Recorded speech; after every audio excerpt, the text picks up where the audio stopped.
Thomas Paine, Thomas Paine, Thomas Paine, Sam Adams, Sam Adams, Sam Adams, Benjamin Franklin, Benjamin Franklin, Benjamin Franklin.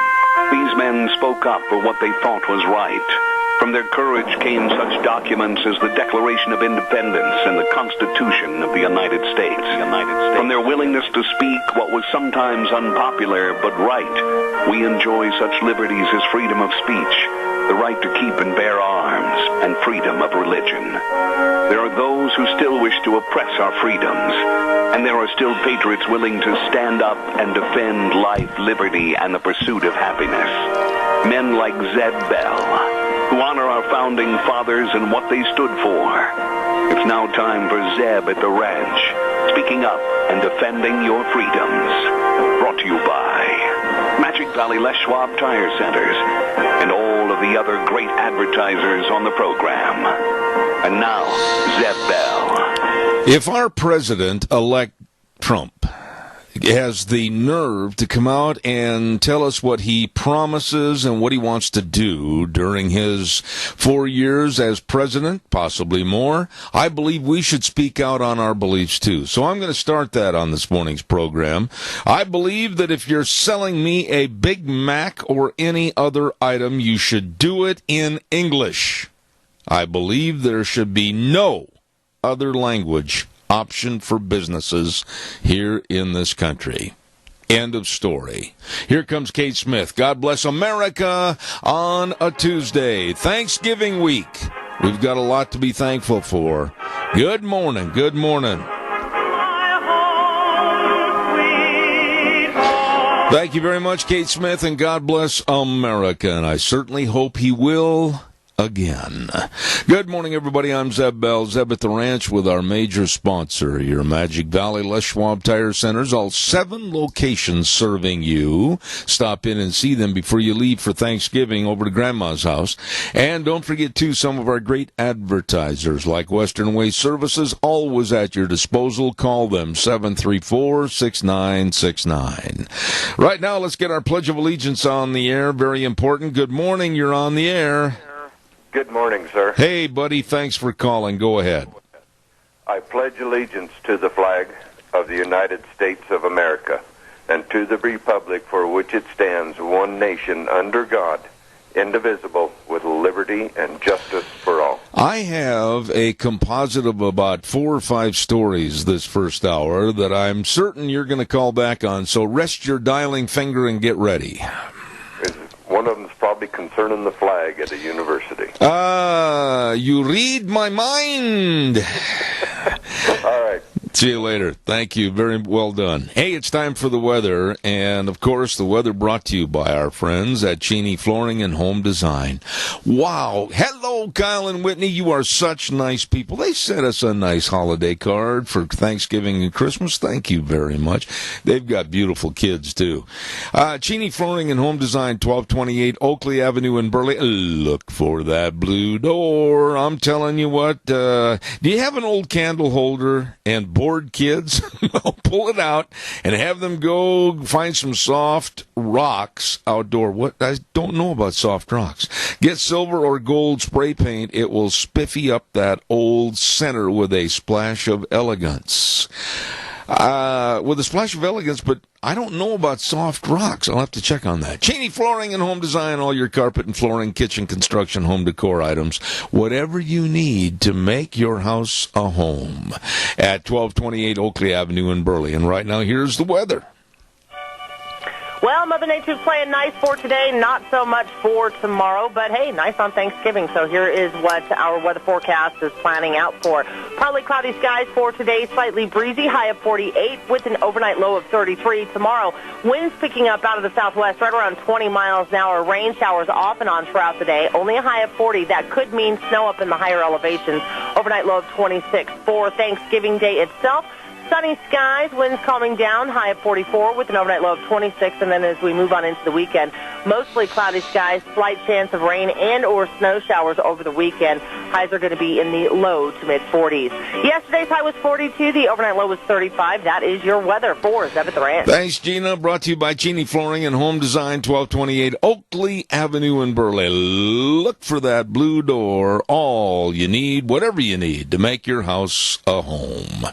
I want to remind everybody there will be no sale Thursday at the Burley Livestock Sale Yard, 1100 Occidental Avenue in Burley. Nope, they're going to take the day off because it's Thanksgiving. No sale this week at the Burley Livestock Sale Yard, the sale that works for you. By the way, too, don't forget Daryl's Cleaners at 1223 Albion Avenue in Burley. You know, so many times I've gone in there with my bag of rumply crumplies, all my shirts, my dress shirts, my Wranglers, etc., and so many times I'm just amazed when we go in there. Everything comes back looking brand spanking new. Oh my, they're good. And if you prepay your bill, when you get your bill, prepay it, go back, pick it up, you get 10% off your bill. That's right, save money. Kevin and Cindy and the whole crew wishing you and yours a very happy Thanksgiving at Daryl's Cleaners. Also, the folks over at, of course, SafeLink Internet. Fast, reliable, and, of course, over 10,000 customers right here.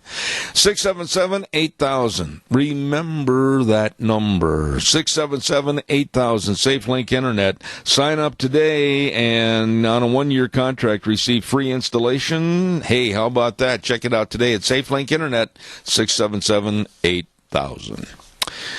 Calls are welcome and appreciated. 436-2244, 1-866-927-4587. I want to get this in real quick. It's very important that Thanksgiving dinners are going to be around the area for those that don't want to cook at home or just absolutely need a little help. Thanksgiving dinner presented by the churches in the Mini-Cassia area is going to be held this year at the Senior Junction, 2421 Overland Avenue in Burley, and on Thanksgiving this Thursday from 11 a.m. to 3 p.m., okay? And then a free community Thanksgiving dinner presented by Alaska's Best and the Rupert Elks Lodge over at the Rupert Elks Dining Hall at 85 South, 200 West of Rupert, and that is going to be from noon to 4. So there you go, Thanksgiving day after tomorrow. I want to say thank you to Ramsey Heating and Electric at 2600 Overland Avenue in Burley. Hello, Ramsey's. Thank you for your continued support. And all I can do is just tell you that if you need heating and electrical needs or new furnace filters to keep that furnace running efficiently, that's the place. I mean, they are so caring and so diligent in providing the services for you to stay cool in the summer and warm in the winter. They're open 7:30 to 5 Monday through Friday. Ramsey Heating and Electric at 2600 Overland Avenue in Burley. Oh, yeah, and let's not forget, I had so many people comment on this, the pancakes, the different pancake breakfasts over at America's Diner Denny's Restaurant, 611 North Overland in Burley and 291 Pole Line Road in Twin Falls. Oh, my goodness. I'm telling you, how about those new Rudolph pancake breakfasts, fluffy buttermilk pancakes with turkey bacon antlers topped with vanilla cream and chocolate Eisenose served with 2 eggs and hash browns. Oh, that sounds so good. At Denny's Restaurant, 611 Overland in Burley, the home of Zeb's Lunch Bunch. Can't even say my name this morning. Things are going down south quick. And, of course, it is America's Diner. At Denny's Restaurant, you stop in and treat yourself today. Really, really good food. All right, calls are welcome, 436-2244, 1-866-927-4587. A few minutes ago, my dear friend Doug Martin called in with the pledge, and he is right. One of the main stories that I want to visit with you about this morning, and I've got 5 good ones that absolutely set me on fire last night. A 20-year-old bumbling, stumbling writer for the Hampshire College, that's back in Massachusetts, newspaper, was on television yesterday denouncing our flag as a sign of oppression. And he led the charge at Hampshire College to take down our flag and burn our flag on Veterans Day. Bad enough they did it, but they did it on Veterans Day. And then he's leading the charge on this campus through his very, let's just say, uneducated statements to banish the flag as a sign of oppression on the entire campus. Now, this is a school for the little elitists, okay? These little wet-nosed punks. He said that police, firefighters, and our military wear the flag on their uniforms as a sign of power and control and oppression over us. Well, this old fat boy really hit the ceiling. My son is a firefighter up in Boise at the Boise Capitol Fire Department. And my son doesn't wear that flag on his uniform or his firefighter clothing as any sign of power and control or oppression. I took this personal. And I'm going to do everything I can to try to find this punk kid via the internet or address, phone, whatever, and give him my 2 cents worth of my First Amendment rights and literally tell him what a punk, ungrateful, snot-nosed representative of the millennial generation he is. Caller, go ahead. You're on the air. You better calm me down. No. There's a few more things that I've heard about this kid. He was on Tucker Carlson last night trying to explain why and what he did. And to find out, it cost $65,000 a year to go to this college. Yes. Okay. This kid says that he's tired of the oppression. He says we stole the money. The money that we have isn't ours. It belongs to someone else, and we've taken the land from the Indians, so it needs to go, because we're occupying stuff that isn't ours. Then get out. That's my deal there. If that's the way they feel, then turn over all their money and give their land back to the Indians and go someplace else.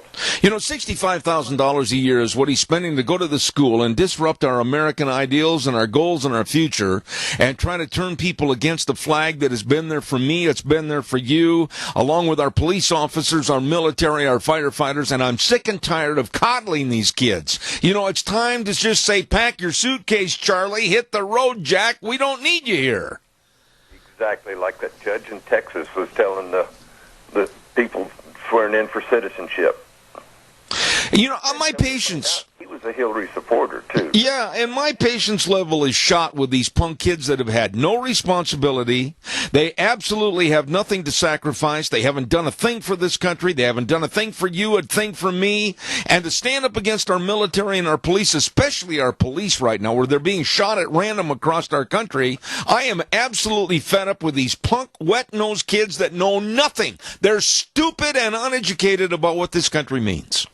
Exactly, and this is what you get when you let the government set the curriculum. Oh, I can't, my tongue's tight. Anyway, teach what you teach the kids. If the government states what's going to be taught and what's not going to be taught, this is what you get. Yeah, and I'll tell you something. Everybody out there in the audience that's of liberal democratic values, which aren't very much, they're probably sitting there going, well, he has a right to his opinion. Yeah, and so do you, and so do I. And I don't want this problem exacerbated in America to where we're seeing everything just rent apart, torn apart, and destroyed by these punk kids that have never done anything. Exactly. And for those people who say the kid has a right, this is true. But his right ends where my nose begins. You got that right, boy. And by the way, thanks for bringing your crystal ball to work. You knew right away what story I was going to talk about. Right. Now, I suggest anybody can get on Fox News and see if they can archive Tucker Carlson last night. Yeah. Had an interview with this kid, and it just shows how uninformed this kid is. Yeah, and he had, during some of the interviews I saw him on, a deer-in-the-headlight look to the point where, the kid he just wasn't informed. He might be a bright child to his parents and his Uncle Sam and Aunt Margaret, but this kid did not look like a poster boy for higher education. No, sir, he didn't. God bless you, man. Thanks. I'm glad I got you a cardiovascular workout. I'll tell you what, my doctor told me I should exercise my heart, and right now you got my blood pumping. Okay, thank you. God bless. All right, take care. I tell you what, I'm sick of this. I am absolutely sick of this. What have they done for this country? What responsibility have they had? What have they had to try to create a better future? What have they done for jobs? What have they done to raise a family? What have they done to try to meet a payroll? Nothing! And they burn the flag on Veterans Day and condemn our military, police, and firefighters. Don't tell me to have patience. Don't forget Anthony over at Save On Shells. This is a really good old boy, and they have the lowest prices on new ARE shells for your pickups and camper shells, I'm telling you. And they've got the best, offering quality and service and low prices. Yeah, and you know what? Regardless of what color your outfit is, believe me, with the great assemblage of all these camper shells right there, they've got one that'll match up perfectly on your outfit. And you talk about a man that really is personable and offers extremely good service. That's Anthony at Save On Shells, 1827 Overland in Burley. Number to call. Make sure he's there. He might be out helping somebody. 312-1525. Save On Shells. Really good folks. Come on, don't let me down. Calls welcome. 436-2244. 1-866-927-4587. Caller, I'm going to be right there. Stand by. Don't forget pump service with the Baker Boys. How you doing? They wish you and yours a happy Thanksgiving. 103 West, 500 South of Burley. Number to call 678-9042. The Baker Boys want everybody to know that their business is very successful because of the people they serve. You better believe it. And they try to give everybody the same day service and the best of service. Somebody will always call when you answer the phone. 678-9042. The Baker Boys with pump service. Happy Thanksgiving. Along with Larry Chris Auto Body at 244 Overland and Burley. I'm telling you, if you want to take care of the dings, the dents, and all the scratches, they've got the best of auto body collision repair, car lockout. Call them, and remember to get your car detailed. Get it detailed by the best. Larry Chris Auto Body, 244 Overland in Burley. And believe me, those make great stocking stuffer certificates for Christmas. Larry Chris Auto Body. And K&R Rental, 256 South, 600 West of Burley. They've got it all. They've got everything over there, from lawn and garden equipment to forklifts to concrete tools to backhoes. I'm telling you, whatever your project, K&R Rental has it. 256 South, 600 West of Burley. All of them wishing you and yours a happy Thanksgiving. Caller, thank you for your patience. Go ahead.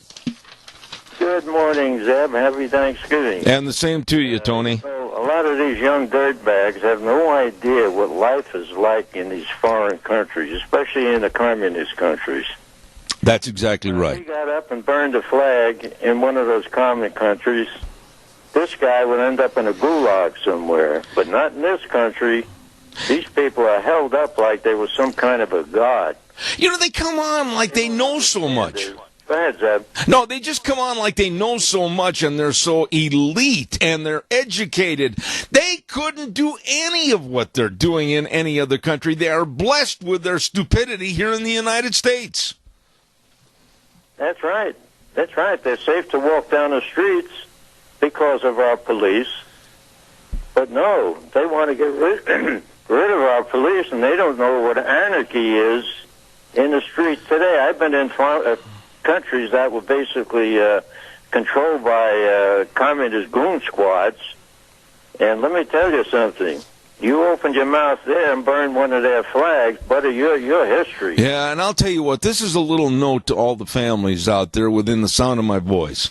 If little Johnny and Susie are coming back from college and they have a liberal persuasion, much more so than what they did and had when they lived here, and they come home from college and they start denouncing the United States or our flag, I think maybe you better have a personality adjustment period right before you serve the Thanksgiving dinner, because maybe your kids are going off the left-wing wall.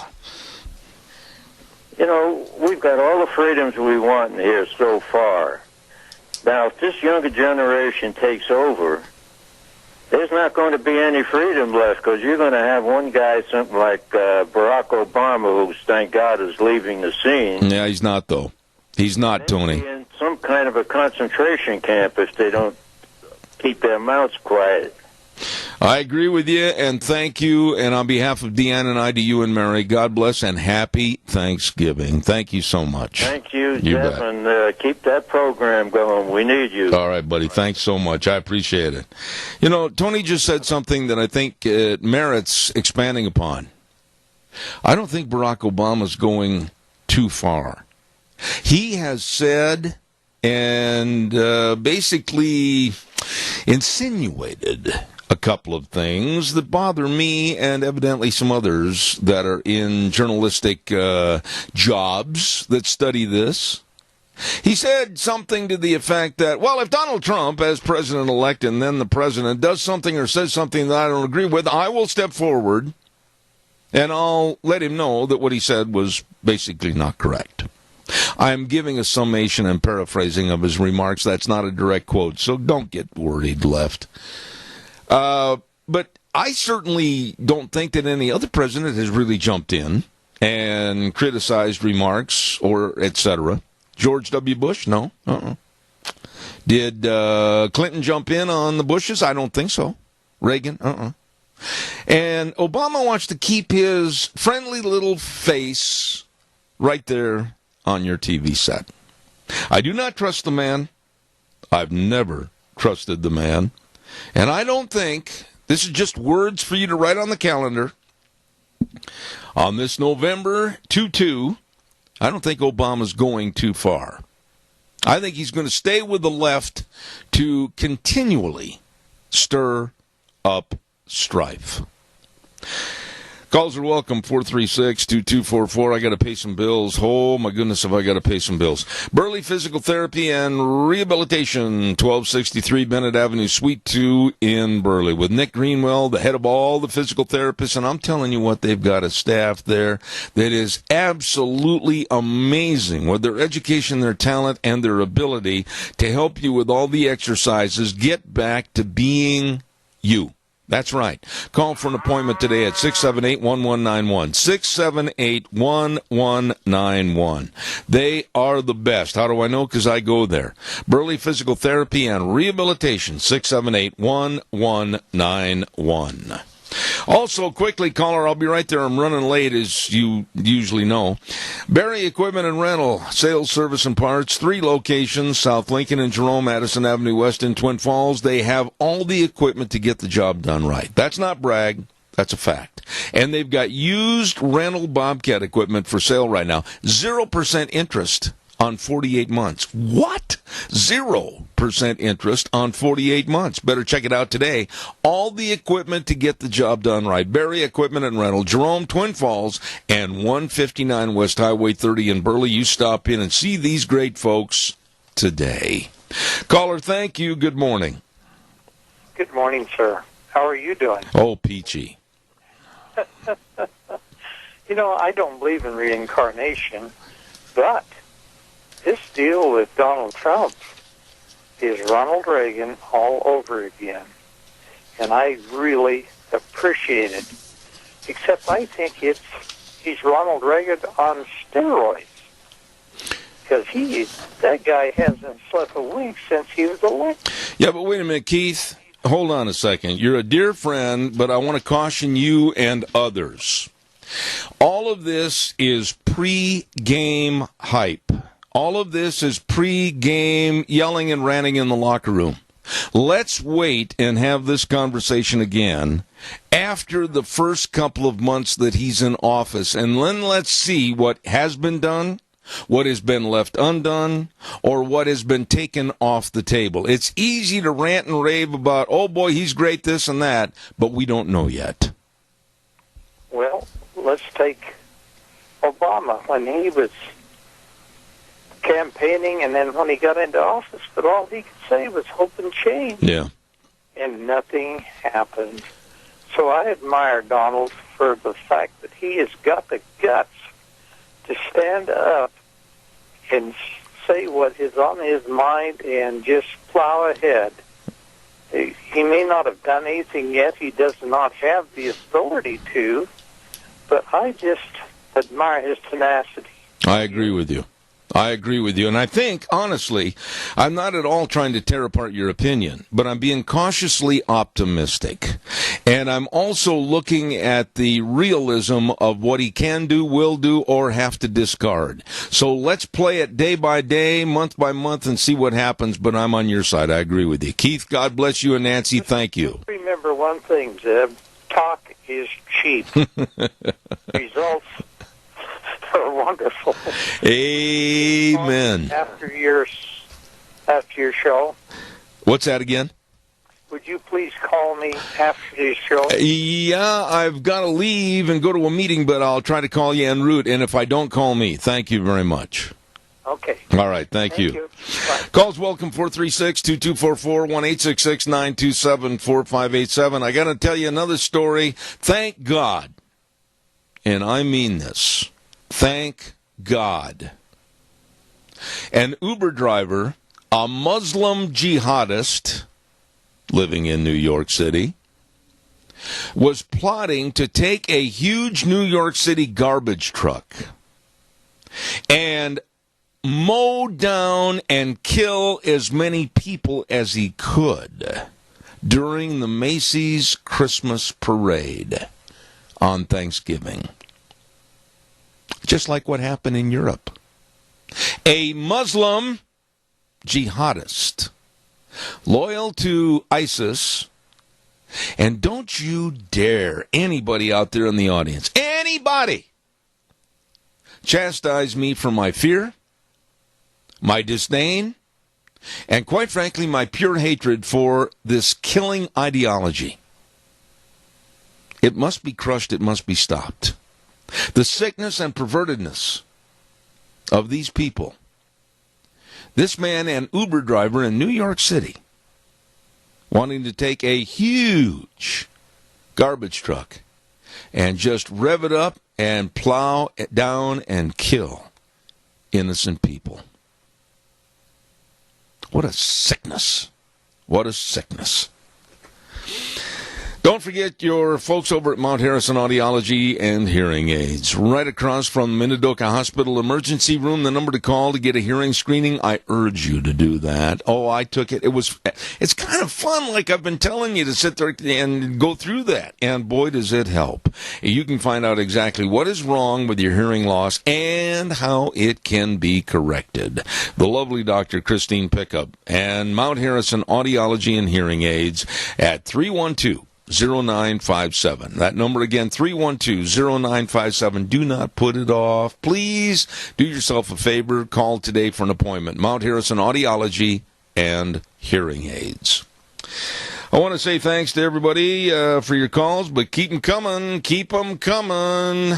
And we'll take some more calls right after I tell you about Streamline Precision. My dear friend Tim Vaughn, I'll tell you what, they are so committed. At this time of the year, now is the time. If you have not called them at Streamline Precision and said, hey, I want to talk to you about pre-engineered steel building for our dairy, our ranch, our farm, our business, whatever the case might be, Streamline Precision has the very best of Nucor, Prime, and Sukup. And now, oh my goodness, now is prime time to give them a call so they can get to work. Call Tim at 431-7314. That number again, 431-7314. The very best, Tim Vaughn, along with his crew at Streamline Precision. Call today. All right, calls are welcome. 436-2244, 1-866-927-4587. Did you hear, and if you haven't, you should, about Mayor of New York, Bill de Blasio, with the likes of other, boy, I'm going to have to tone down my rhetoric here, other mayors, like Rahm Emanuel of Chicago and many others, they're going to defy the laws of this country. I want to say that again. They're defying the laws of this country in aiding and abetting illegal aliens. Now, somebody called me not that long ago and really chewed my wranglers for using the term illegal aliens. That's what they are. They're here illegally, and they are not citizens, so they are aliens to this country. That's the official definition. I'm not changing it. They are illegal aliens in the United States. You cannot have a lawless society promoting and protecting lawless people. You can't. And the Obama administration, this was the story that I wanted to give you this morning. This just blew my little bitty mind. The Obama administration has fined, underline that word, fined a police department for not hiring illegal aliens. $10,000 fine. You can't make this stuff up. From the beginning of 2015 through last March, the Denver Sheriff Department went on a major hiring binge, adding more than 200 new deputies. But those jobs ended up only going to citizens. Duh. Because the department made citizenship a stated requirement on the job application. The department admitted as much in a new settlement with the U.S. government, which requires it to pay a $10,000 fine. The department now has to comb through all of its job applications from the past 2 years, identifying immigrants, no, they're illegal aliens, who were excluded from the hiring process and give them due consideration. Listen to this. Eliminating this unlawful citizenship requirement will help ensure that the Denver Sheriff Department hires the best and most qualified individuals to protect and serve, said Department of Justice Principal Deputy Assistant Attorney General Vanita Gupta. The entire community will benefit from these reforms. This is crazy. These are illegal aliens. More than 40 United States currently have laws that in some capacity restrict non-citizens from being police. Well, absolutely. In a report released last October, the Department of Justice blasted citizenship requirements for officers as a barrier to creating more racially diverse police forces. And you think we don't have problems in this country? This is nuts. And the fire department of New York has been threatened that they have to start hiring felons, convicted felons, to work with the fire department. And then some people say, why are you getting so upset?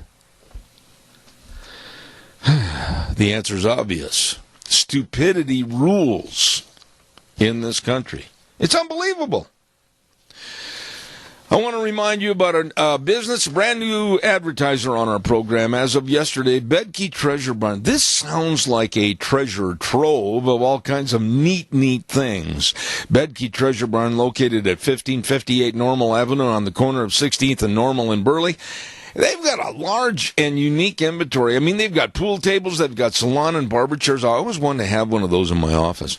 Vintage chairs, and they've got clothing, all kinds of clothing, and tools from table saws to hand saws, and they got collectible toys. A lot of people are into collectible toys. You better stop in there and just look around and browse at Bedke Treasure Barn, and they're again located at 1558 Normal Avenue in Burley, or call 878-2015 and talk to Daryl. They're open Tuesdays through Saturdays from 10 a.m. to 5 p.m. Bedkey Treasure Barn. Sounds like a neat place. All right, calls welcome, 436-2244, 1-866-927-4587. You know, this is insanity. What's going on in this country? You're forced to hire? Now, really think about this. Forced to hire illegal aliens as policemen and forced to hire felons to create diversity at the New York Fire Department? Please, take an aspirin, sit down, 10 minutes, call me. This is nuts. Don't forget Ark Animal Hospital at 750 21st Street in Hayburn. They have warm hearts for cold noses. They've been voted Minnecache's best veterinary hospital multiple times. And, of course, Dr. Bill and Dr. Liz over there serving you. And it's a mixed animal practice. Don't you worry. I mean, big or small, they love them all. You better get a hold of them today. Ark Animal Hospital in Hayburn. Number to call, 678-1177. Love this. They have warm hearts for cold noses. Call them today or stop in. You know, folks, honestly, we can't just sit back and scratch our heads and say, holy cow, that's just too bad. Well, it is too bad, but we got to do something about it. Here's another story that needs something done. It needs our outrage, whether you're a Republican or, God forbid, a Democrat. Keith Ellison, Muslim congressman from Minnesota, is a Muslim on a mission. He is a man not to be trusted or given any type of higher office. Why do I say that? Because there are proven ties to Louis Farrakhan and the Nation of Islam. And this guy, Keith Ellison, that comes across so squeaky clean and all-American, this guy also raised money for Palestinians to embrace the jihad way of killing people. And now the Democrats want to put him in as chairman of the Democratic National Committee. What? Come on, now really. I know that the Democrats, when I've issued this to call into my program, most of them have been very rude. Most of them will not respond. Most of them have hung up the phone. And most of them have said some, not real kind words in my direction. But how can Democrats take on a Muslim activist, Keith Ellison, who is a congressman from Minnesota that has had all these ties? He has promoted a person by the name of Issam Omish, a former candidate for the Virginia state delegation and one of the founders of Hamas, and he commended the work of Palestine suicide bombers. I mean, come on. You've got to be kidding me. And Keith Ellison has been standing there right behind him going, go, man, go, go, man, go. What kind of a person are the Democrats thinking about putting in as their chairman? Does this not bother you, or am I the only one making noise about this subject? Call me, please. 436-2244, 1-866-927-4587. It just drives me nuts what's going on in this country. Don't forget again, Save on Shells. I have been very, very happy with the service and, of course, the shell that I bought from Save on Shells. Anthony and the crew, I'm telling you what, a lot of people are home for Thanksgiving, and they brought their pick-em-up trucks, and, they're going to have a whole bunch of stuff to take home.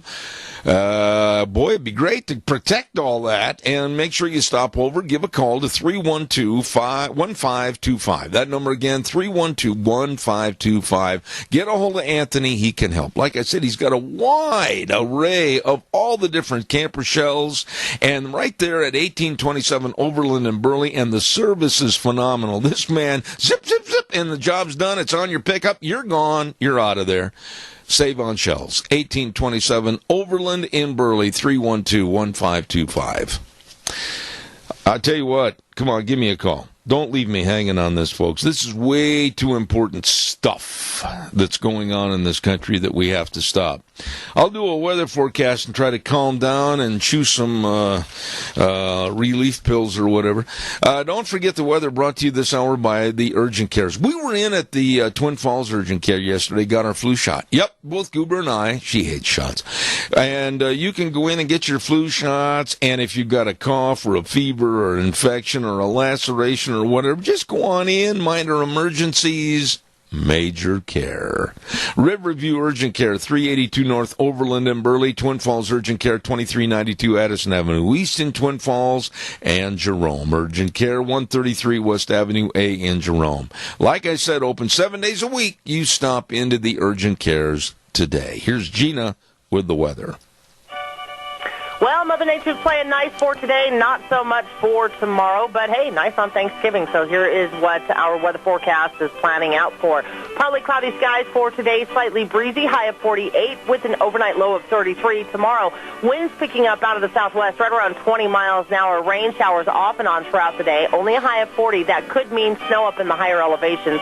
Overnight low of 26. For Thanksgiving Day itself, sunny skies, winds calming down, high of 44 with an overnight low of 26. And then as we move on into the weekend, mostly cloudy skies, slight chance of rain and or snow showers over the weekend. Highs are going to be in the low to mid-40s. Yesterday's high was 42. The overnight low was 35. That is your weather for 7th Ranch. I appreciate it. Brought to you by the Urgent Cares. Riverview Urgent Care in Burley, Twin Falls Urgent Care in Twin Falls, and Jerome Urgent Care in Jerome. Minor emergencies, major care. Okay, please call me. I mean, when you have the mayors of Chicago and New York and San Francisco and other places just thumbing their nose at the law, I mean, what kind of a society have we got? And if you don't have any respect for the laws that have been passed and put into effect in this country, and mayors are thumbing their noses at them in protection of people that don't belong here, and basically getting more rights than you and I that live here and pay taxes here, what kind of a mess are we creating? Caller, good morning. You're on the air.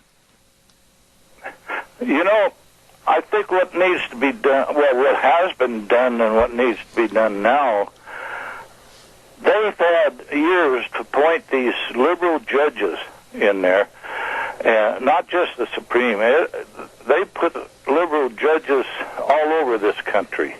And any time you challenge anything, you end up in court in front of these liberal judges. I don't know if there's a loophole or if there's something that we could just get these judges out of there. I don't think it should, for the Supreme Court, I don't think it should be a lifelong appointment.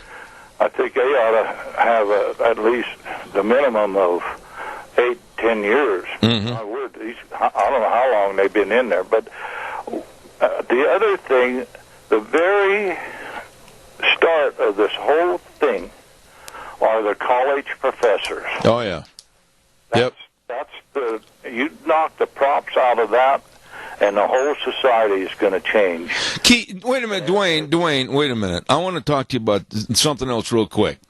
What does it tell you about the Democratic Party in this country that after getting a shellacking in this last election for the House, the Senate, and the presidency, and they revert to Keith Ellison, a Muslim from Minnesota that's going to take over the Democratic National Committee, and he's had ties to Louis Farrakhan and the Nation of Islam and also some of the worst jihadists in the world? What does that tell you? Yeah, you wouldn't imagine how my wife and I stomped on the floor when they announced that. I could not believe it. And they're not ashamed of it. They're just right out, open. It's just they're bold, and they know why. They've got the judges behind them. This guy, Louis Farrakhan, every time I see him or hear him talk, it just nauseates me. You know, but wait a minute. What is going on in this country that we would sit back and let a jihad movement be created within, honestly, the Democratic Party with the leadership of this guy, Keith Ellison, big old fat smiling Keith, and what he's got ties to and everything else? Doesn't that worry you? I know it does, but I mean, why isn't America just absolutely outraged? Well, you know, you and I, Zeb, we can't do a whole lot except what you're doing. You're doing a lot on the radio here. But what can I do other than call? And when we do call, we usually call the Republicans. Do you have any of these Democrat phone numbers? Oh yeah, I've got a complete list of all of them. Yeah, I do. I've got a complete list of all of their leadership, be that as it may. And I just absolutely think you're right. We should make an appeal to the people, whether it's on a local basis, a state basis, a regional basis, or a national basis, that, my gosh, do you have no pride in America? Do you have no pride in the future of our flag and what our countrymen have died for, our patriotism? I mean, putting this guy in charge of the Democratic National Committee is like putting a fox in charge of watching about 350 hens in the hen house. Well, you know, most Democrats aren't smart enough to call their representatives. I doubt half of them even know who they are. But what they need to be, the first thing that the people, Republicans, think of calling are Republicans. The Republicans need to start calling the Democrat leaders. They're the ones that's egging us on. But you know what, Seb? Sometimes these things are so way out, especially this firemen and the hiring felons and Muslims. I think what they're doing is they're setting Trump up for nothing but a bunch of court battles. It could be. To see what Trump does with it. It could be. When he gets in there, I'm anxious to see what he does with it. Well, I am too, but I got to do a commercial, but I'll tell you something, my friend. Anything and everything that I put on this program is absolute fact. And if the Democrats are going to start supporting someone like Keith Ellison, and then he's been endorsed by other progressive liberals, including Vermont's Bernie Sanders and Massachusetts' Elizabeth Warren, my gosh, that party is absolutely going down the drain. I can't imagine why anybody with common sense would want to support someone like Keith Ellison that has been supporting jihadism and supporting the Nation of Islam. Why? I have no idea. You know, I'm old enough to where I hope I'm going to be around to see the results of it. But you know, one thing, once they get this settled, there'll be something else up ahead that I'm going to want to see too. I know. So, I hope I live forever. No, I do too, my friend, and I always appreciate your call. God bless you, man. Thanks. Happy Thanksgiving. Thank you. I got to sit back during the news, and I just got to recoup. I am so teed off over what's going on in this country. And nobody seems like they want to really pick up a pitchfork and fight back. Yeah, I say we, in kind of an inclusive nature of people that are conservative and Republican, etc., we saw this election go the right way. But when the Democrats start looking at people that I will call insurrectionists against our country and our values, such as Keith Ellison, there's a lot of sickness that we've got to clean up. Don't forget your Magic Valley Les Schwab Tire Centers. This is an outstanding little brochure called Winter Driving Resource Guide. And I got to tell you something, that when I read it, I learned a lot, honestly, about wintertime driving and what you should do, shouldn't do, what you need to do, the tires you need to look at, all the safety procedures for driving on ice and snow, etc. Well, they've got all the tires for the snow and ice and rain conditions. You know that, all the different tread designs. And they've got all the batteries. They've got the best in front-end alignment, shocks and struts, and brake service. But I urge you before you go on a long trip, and boy, today, I bet you they're going to be busy today. A lot of people heed my voice and get in there and make sure you're going to drive safely from tires that you need to get at your Les Schwab Tire Centers. Magic Valley Les Schwab Tire Centers with Lane and Rupert, Dave on Blue Lakes and Twin, Mike and Buell, Mike and Jerome, the Twist family and Paul, Daniel on Poline in Twin Falls, and my buddy Randy on Overland and Burley. The best. That's not brag, that's a fact. The best. Your Magic Valley Les Schwab Tire Centers. Whew. I got to calm down. I mean, stories like this about the Nation of Islam and jihadism and inclusiveness of felons and illegal aliens. I mean, a man's heart can only take so much. I've got to sit back and relax for a couple of minutes because then at 9:06 we're going to have Frosty coming on. Oh boy, he's got an interesting topic. And then at 9:30 we're going to talk about how the environmentalists are making a push again to breach our dams, get rid of our dams in the Northwest. Norm Simanko is going to be on. Don't miss it. Zeb at the Ranch. I'll be back in about 6 minutes.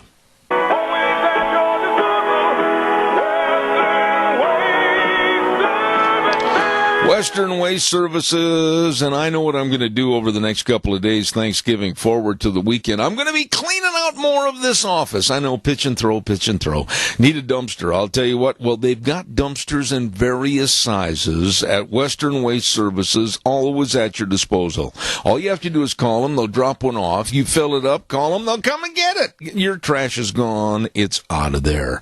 Always at your disposal. Locally owned and operated Western Waste Services. Call them today at 734-6969. By the way, too, I want to remind you about my friends at Quality's Electronics. I've known this family for a long time, and they've got absolutely some great deals going on all week. You don't have to wait for Black Friday. No, they've got great prices all week. You can't afford to pass this up at Quality's Electronics, 1730 Kimberly Road in Twin Falls. How about this? You can save $120 on an LG 55-inch smart TV.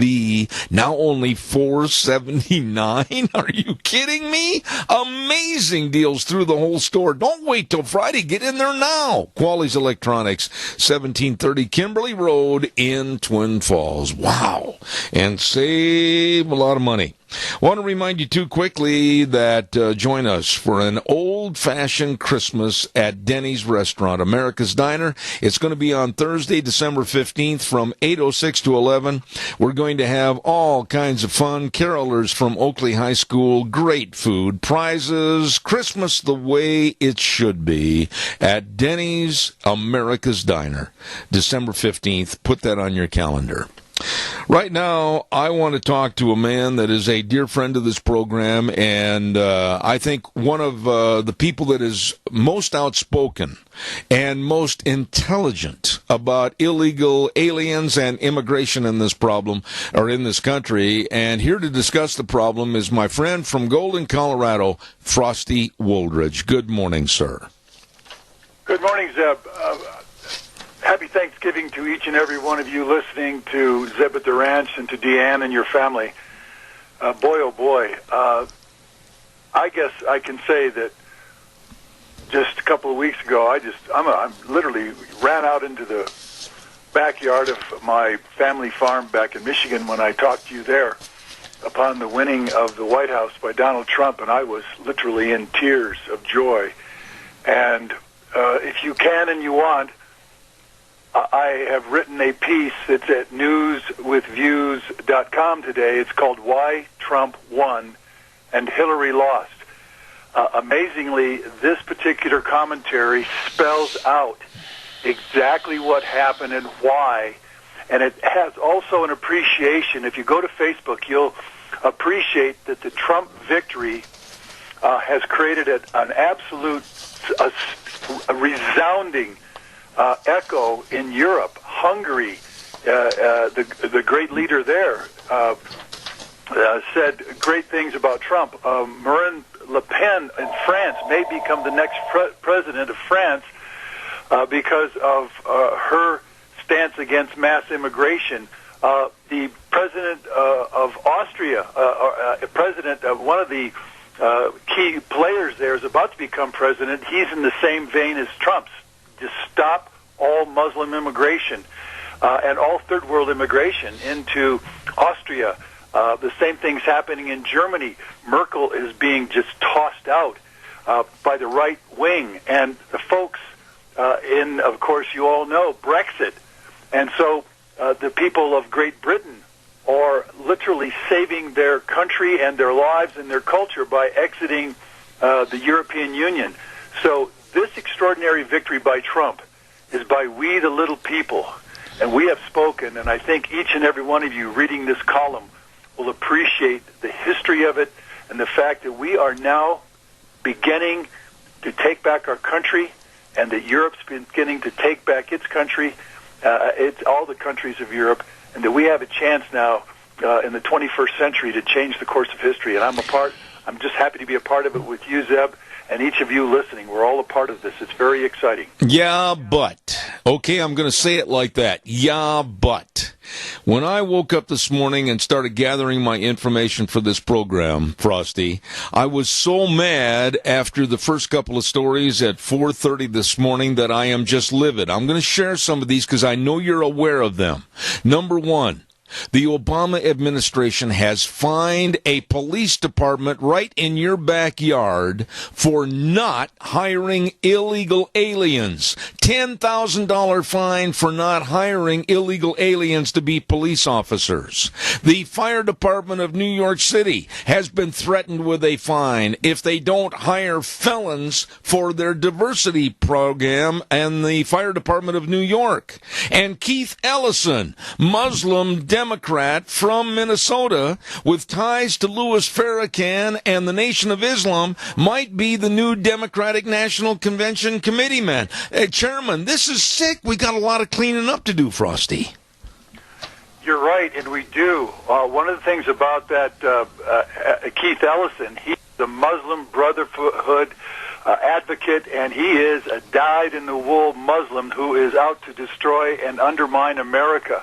At some point, those people that elected that complete anarchist need to get him out of there, and as his continued anarchy and Muslim thrusts continue, he will be found out, and he will be tossed out at some point. When it comes to, just yesterday in Colorado, Trump, of course, is going to go after illegal aliens, and my own governor, Hickenlooper, who had hired illegal aliens and, in fact, is responsible for many deaths here in Colorado, and that's John Hickenlooper. He said that getting rid of these illegal aliens would create loss of their families, and then, of course, it would cause them us economic loss. He said it's not going to happen, and that was in an NPR. I'm going to write a column on him and expose John Hickenlooper, because he's the one that got Officer Donnie Young killed by hiring in his Cherry Cricket restaurant an illegal alien who's now serving life in prison that we're all paying for, but Donnie Young lost his life, but he's not the only one. So there's a lot of this stuff going on, but we're at least have a chance now to respond to it and stop it, and stop men like Governor Moonbeam of California, Jerry Brown, and certainly John Hickenlooper, who are defying the U.S. Constitution and defying the people that voted them into office to serve their interests and serve the Constitution of America, and certainly here in Colorado, the Constitution of Colorado. Illegal aliens are violating our Constitution. They are here in violation of our laws. They all need to be completely deported, one way or the other. Frosty, you just touched on it, but there's an obviously simple question I have. Help me with my education. How can these mayors, like Bill de Blasio of New York City and Rahm Emanuel of Chicago and many, many others, how can they defy the laws of this country in aiding and abetting illegal aliens that are here illegally? I mean, you've got a totally lawless society if you do that. Why isn't somebody standing on a pedestal and saying, wait a minute, this is nuts? It's amazing to me also. It's because if you all follow me on Facebook, Frosty Wooldridge, you'll see that I really put up a lot of columns and a lot of information. And there was one lady, I'll just say her first name, and I know her, and she's a liberal. In fact, she goes to my church. And she's telling me, well, we're all the one, and that we've got to really save all of these poor Syrian immigrants and all that goes with that. But unfortunately, these people don't understand that Muslim immigrants don't think we're all the one. That's right. They think we must all bow to Allah, bow to Sharia law, and we're going to bow to it through violence. And again, the prime directive of Islam is to convert or kill all non-believers. And it is amazing to me that this friend Nancy is so totally brainwashed or so totally out of touch. It's called cognitive dissonance, intellectual denial of reality, that she wants to argue with me on Facebook. And, of course, I usually have 20 people come to my aid and say, Nancy, what planet do you live on? Well, Rahm Emanuel there in Chicago is living on another planet. De Blasio is complete intellectual moron from my appreciation of his total lack of comprehension of what's going on. The fact is, New York City, with 800 different languages now being spoken, is no longer an American city. It's a foreign city with foreign people that have no appreciation for the U.S. Constitution. Millions of them, there's 8.3 million people living in New York City. Millions of them are on welfare. They're part of the 45 million right now that are on welfare of food stamps. So what you have is a disconnect from reality. Rahm Emanuel, Jerry Brown, de Blasio, I don't know how you bring those people into reality other than voting them out of office. Yeah, but let me ask you this question. Let's go back to the hiring of illegal aliens by the police. This is what the report said that was released not too long ago. The Department of Justice blasted citizenship requirements for officers as a, quote, barrier to creating more racially diverse police forces. Frosty, what in the world? These are illegal aliens, and they're getting preference over citizens that are taxpayers. Again, when you're talking about liberals, you're not talking about anybody that has an ounce of common sense, rational thinking capacity, or an understanding of the real world. When you think of all of the people who voted for Hillary Clinton, and I now found out through Lou Dobbs that 2 million dead people voted for Hillary Clinton. I guess she got the popular vote, and so she got 2 million dead people. But then there were 18 million false registrations of people. In other words, illegal aliens were voting, and that was according to Lou Dobbs. 18 million false registrations. Folks, that shows you exactly how corrupt our country has become and how many people are infiltrating our election process. Check that out on Lou Dobbs, or go to my Facebook page and you'll see that report by Lou Dobbs. And I have tremendous appreciation for Lou Dobbs. He's quite straight up and down and an outstanding reporter. So to try to make sense of this, Zeb, that's like trying to figure out, I don't know how you figure that. That's like trying to herd cats. You know, Frosty, another story that I wanted you to comment on this morning, along with your excellent piece that you just finished about why Trump won and Hillary lost. There was a 20-year-old bumbling, stumbling Hampshire college student that writes the newspaper back in Massachusetts. And I don't know if you heard about this or not, but he has led a charge to not only destroy and burn our flag, but have it banned from the campus because it's nothing more, he said, than a sign of oppression. And he condemned our policemen, our firefighters, and our military for wearing a flag on their uniform as a sign of his words, power and control and oppression to all people. This is the millennial generation, Frosty. This is what's coming up. This is what's being taught in the schools, and this is what we've got to worry about. Well, you're exactly right. When Bob Dane, who's the executive director of FAIR, that's the Federation for American Immigration Reform, and I'm a board member there, I sent him my Why Trump Won, and he wrote back and he said this, and I quote, while transforming America, Obama almost broke it.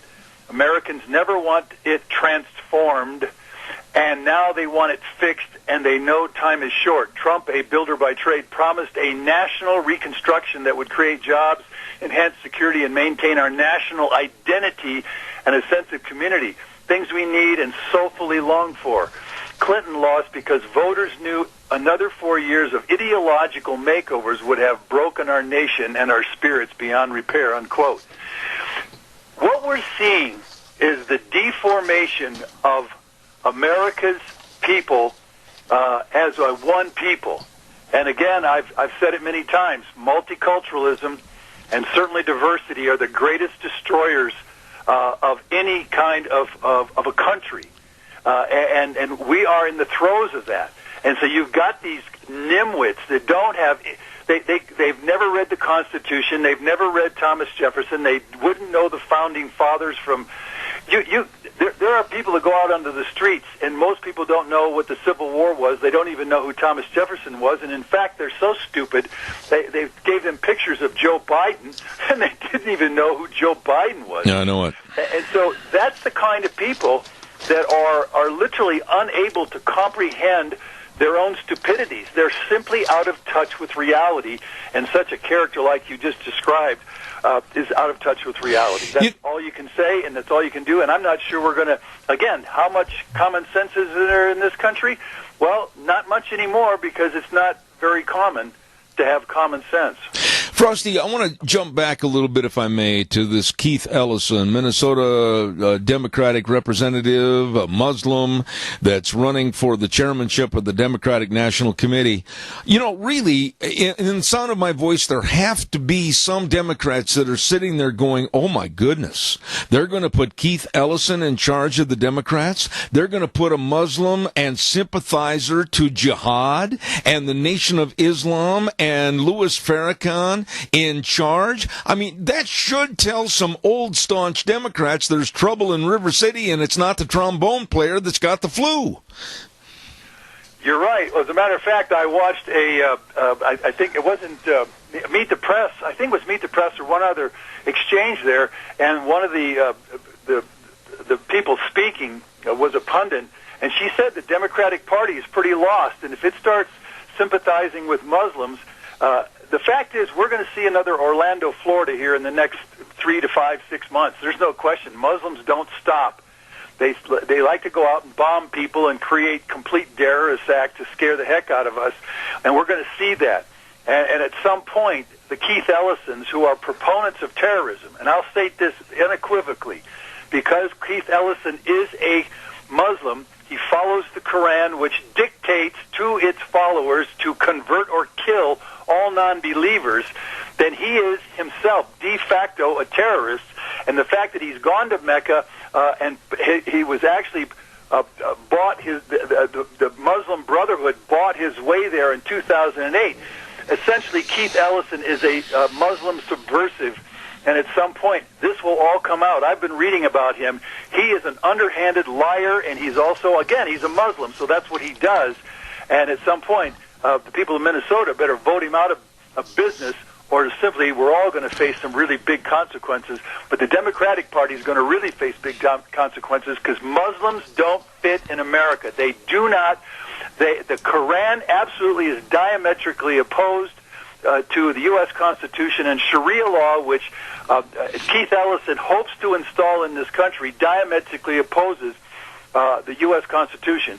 So at some point, even these nitwits that are airheads and completely out of touch with reality are going to get a taste of reality, and at that point, we will have a big shift in this country, and I think it's coming with Donald Trump. You know, last question, I'm almost out of time, but I got to ask you this, because you and I have talked privately on phone calls and then also in person about this problem in the past.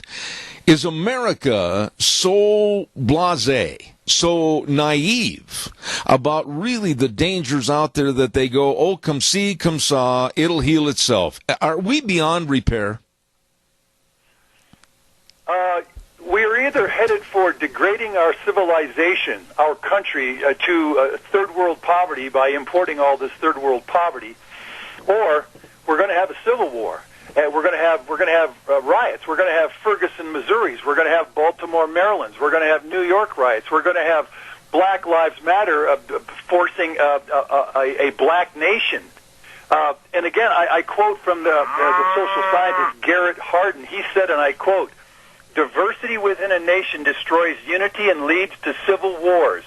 Immigration, a benefit during the youth of a nation, can act as a disease in its mature state. Too much internal diversity in large nations has led to violence and disintegration. We are now in the process of destabilizing the United States of America. The magic words of destabilizers are diversity and multiculturalism." Right. Quote. Right. So that's what we're facing, and either we stand up now and stand up behind Donald Trump and all of us that have common sense and love our country and love our flag and love this Constitution, or we will become victims, as they have over there in Europe, of the Keith Ellisons and certainly the CARE and all of the other Islamic people that are projecting their godforsaken religion on our country. Absolutely. I am standing up that Americans are not going to take this, and we are going to stand for our country in the end. And in the end, these Muslims, we either run them out, we deport them, we get rid of them, we outlaw Sharia law. If they have one advocation for Sharia law or anything, we deport them or we shut. That's what we got to do, and that's what it's going to get down to. All right, I have a caller, but caller, I'm going to warn you. I only have 30 seconds left. Make it really fast. Go. Well, Frosty, this is the thing. I think that there was a lot of households across this nation, including Hispanic and Black, who came to an enlightenment about what the deal is, and that also affected all of their children, I believe. I think that there's been a good transition. I'll hang up. Bye. Respond quickly, Frosty. I'm out of time. Yeah, well, there's no question. Black America and Hispanic America and poor white America and all Americans are going to benefit from Donald Trump. The man is a go-getter. He will not be, I think, 324 days on the golf course that has just been reported on Barack Obama, who also spent $44 million of our taxpayer dollars for his vacations. Donald Trump's going to be in the White House working his tail feathers off for the American citizens, and I'm going to support him 100%. And thank you, Zeb. We made a difference in how we exposed Barack Obama and Hillary Clinton, and now we got the man in the White House that's going to serve America, Donald Trump. Absolutely. By the way, a personal note here, Frosty. I know that I took the time and the effort to send you a very nice Zeb at the Ranch steak knife, to which, of course, day after tomorrow, you can sit there as you give thanks and cut your tofurkey with that knife and enjoy Thanksgiving. Thank you so much. And you are a blessing, and go Packers. Yeah, they did. They went the wrong way. Thank you very much. God bless you. Happy Thanksgiving, Frost. Thanks so much. Happy Thanksgiving. All right, take care. Frosty, my dear friend back in Golden, Colorado, Frosty Woolridge. And I look forward to Tuesdays because he tells it like it is. Don't forget our dear friends at Hanson Mortuary at 710 6th Street in Rupert with Joel Heward, his family, and his staff. And like I've said many, many times, when there's the passing of a loved one, they can be there with you to travel to rural towns and churches to help you with all the arrangements. You don't have to go to them. They can and will come to you. Don't forget to always treating you and your family with the highest ethical standards with unquestioned integrity. Please remember the number to call, 436-5636. Hanson Mortuary, 710 6th Street in Rupert, and they wish you and yours a very happy Thanksgiving. Also, want to remind you about some of our happy Thanksgiving folks, and this means a lot to me when they come on the radio and tell everybody this. The Goody Shop at 133 West Main in Burley, and if you're having a hard time deciding on what to get your boss or your co-workers for Thanksgiving or Christmas, check out the Goody Shop. They've got some fantastic ideas, and they can make fruit baskets, and they can do all kinds of lunch baskets, etc. Great food. Nice people at the Goody Shop, 133 West Main Lane in Burley, 647-0106. Wishing you and yours a happy Thanksgiving.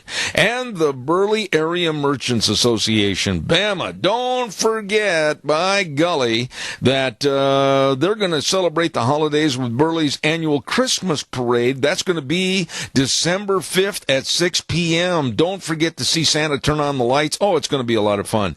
And remember all the folks that are connected, the stores that are connected to Bama, Burley Area Merchants Association, wishing you and yours a happy Thanksgiving. And I love this next one. The Fairfield Inn and Suites of Burley at 237 West 7th Street in Burley. Oh, it's so nice to have your family come visit you at Thanksgiving and Christmas. Oh, it's so nice to see Aunt Martha and Uncle Fred. But remember, the Fairfield Inn and Suites of Burley, they have holiday rates so that your relatives can share the holidays with you, but not your bathroom. Make sure that they make a room reservation at the Fairfield Inn and Suites of Burley, 237 West 7th Street North in Burley, 677-5000, and they wish you and yours a very happy Thanksgiving. There you go. In just a moment, I'm going to have a dear friend on the program, and I'm looking forward to hearing our conversation about the possibility of the environmentalists and liberal judges trying to revive the movement to remove Snake River dams. We're going to have Norm Semenko with us momentarily. Don't forget, too, Cameron and Siemens Insurance, Highway 24 in Rupert. The number to call for an appointment to go over your life insurance, your health insurance, your retirement planning, and your employee benefits, 436-4424. Believe me, Cameron and Siemens Insurance professionals at what they do for you. So give them a call today. Absolutely accessible and devoted. Cameron and Siemens Insurance, Highway 24 in Rupert, 436-4424. Happy Thanksgiving from them. And don't forget, too, Let's Ride, 270 Highway 24 between Rupert and the world. Let's Ride where the fun is sold. They're open Monday through Friday, 9 to 6, open Saturdays, 9 to 5, and they've got the timber sledge. You know what they are? I didn't know for sure. A timber sledge system is a snow bike conversion kit that allows you to convert your bike from dirt to snow and back again. I didn't know that. Well, by golly, they've got super buys on all the great new snow machines coming in daily, and great Christmas gift ideas, accessories, clothing, everything, and a phenomenal service department at Let's Ride, 270 Highway 24 between Rupert and the world, where the fun is sold. Let's go to the phone line right now. And again, I want to stress the fact that I am very honored and blessed to have the friendship with this man on this program for many, many years. He is the director of the Idaho Water Users Association and attorney at law. Norm Semenko, good morning, sir. How are you? Well, good morning, Zeb, and I always appreciate the opportunity to talk with you and help keep folks informed on all these issues. Norm, let me start off by asking you this simple question. With the judges, the liberal judges, and the environmental movement again in this country, it seems like they're coming together again and trying to revive another movement, another attack on our dams. Bring us up to speed as to what's happened and what might happen. Well, Zeb, you're exactly right, and if history is any indication, now that we're seeing a Republican president come into office, the litigating environmental groups, and that's what they are. They litigate. They have attorneys who get paid by the government when they resolve these cases in their favor. So if history is any guide, we're going to see more of that over the next 4 to 8 years, not less. And in fact, if you see the response of these litigating environmental groups to Trump's election, they're doubling down and saying they will build a wall, so to speak, of resistance in the courthouse, in the courtrooms. So, number one, you're exactly right on that. Number two, yeah, we have seen in the salmon litigation now a decision by the most recent federal judge, Judge Simon, who is in Oregon, a federal court judge, striking down the biological opinion for the operation of the river system downstream. And this time there's a twist to it. He has said that in addition to it not complying with the Endangered Species Act, the plan also didn't comply with the National Environmental Policy Act, NEPA, and therefore an EIS has to be performed. And not to get into too much detail here too fast, but he's saying that EIS must consider alternatives such as dam removal. I'm absolutely appalled as to what's going on. And let me tell you in my own simplistic terms how I feel, and you can respond and tell me if I'm right or wrong. These people with the environmental movement, like Sam Mace, a spokeswoman for the Save Our Wild Salmon, said the dam's benefits are not worth the loss of the iconic fish, the salmon. Well, I in turn would say to you, Norm Semenko, what about a plan for the saving of our farms, our businesses, our people, our communities? That seems to be second or third rate. The fish always take precedence, and I'm sick and tired of these movements. Well, you raise a great point, Zeb, and it's very important for people to understand, and we sent an alert out to our members and to others this morning, that there's a hearing in Boise. This is a one-time opportunity under this NEPA EIS process. They're scoping, the federal agencies are, the issues for preparation of this EIS. And on November 29th, next Tuesday, a week from today, from 4 to 7, so late afternoon, early evening, at the Grove Hotel downtown in Boise, there will be a hearing with these federal agencies where we are given the opportunity, and you can expect the other side will be there, we will be given the opportunity to explain how we think the river system should be operated in the future and point out all of the great benefits of the river system, the storage reservoirs and dams, our irrigation systems, water supplies for households, all the uses that we have in southern and eastern Idaho from these reservoirs. They've got to hear about that. So that's the first point. The second is, depending on whose math you're using and whose description of a fish you're using, you can have the opinion of the person you just quoted that the fish are in dire straits, or you could look at it and say there are more fish in the rivers now than since the 1930s. If you count hatchery fish, which are real fish, people actually catch them and barbecue them and eat them, or you don't count them, the so-called wild fish only. This is one of the issues that's got to be laid out in front of the agencies and ultimately in the courts, is the way that the fish are counted, and this fiction that there are so few fish when there are really so many fish. That's another point. The third point is we've seen through the implementation of different agreements that we can do things to try to help the salmon and continue to have irrigated agriculture. We've had the Nez Perce Water Rights Agreement in place now for over 10 years, 12 years, that has been in place, and we've been doing things that we don't know that they do a lot of good for the fish, but the Bureau of Reclamation has been doing that, sending some water downstream for the salmon, and we continue to operate the projects for the benefit of the farmers and the ranchers and the homeowners and everyone that relies on reservoir water supplies. So it's a fiction that you've got to choose one over the other. We can have both. We're smart enough to figure out how to have both. And unfortunately, there are people who have an agenda. They never wanted the dams to go onto the lower Snake River and lower Columbia River to begin with, and they see this as an opportunity, an excuse to try to get those dams removed. As long as you understand that that's their real sole focus, to get the dams removed, then you can kind of understand everything else that they're doing. Yeah, and I'd like to interject something right there, and I want you to elaborate on it. My feeling is that if one dam goes, look out, baby, because then it's going to be a domino effect. These environmentalists are looking for that one dam to be breached, that one dam to be gone. And then I'll tell you what, my feeling is Katie bar the door, they're going to not stop until they demand and get all the dams out of the river.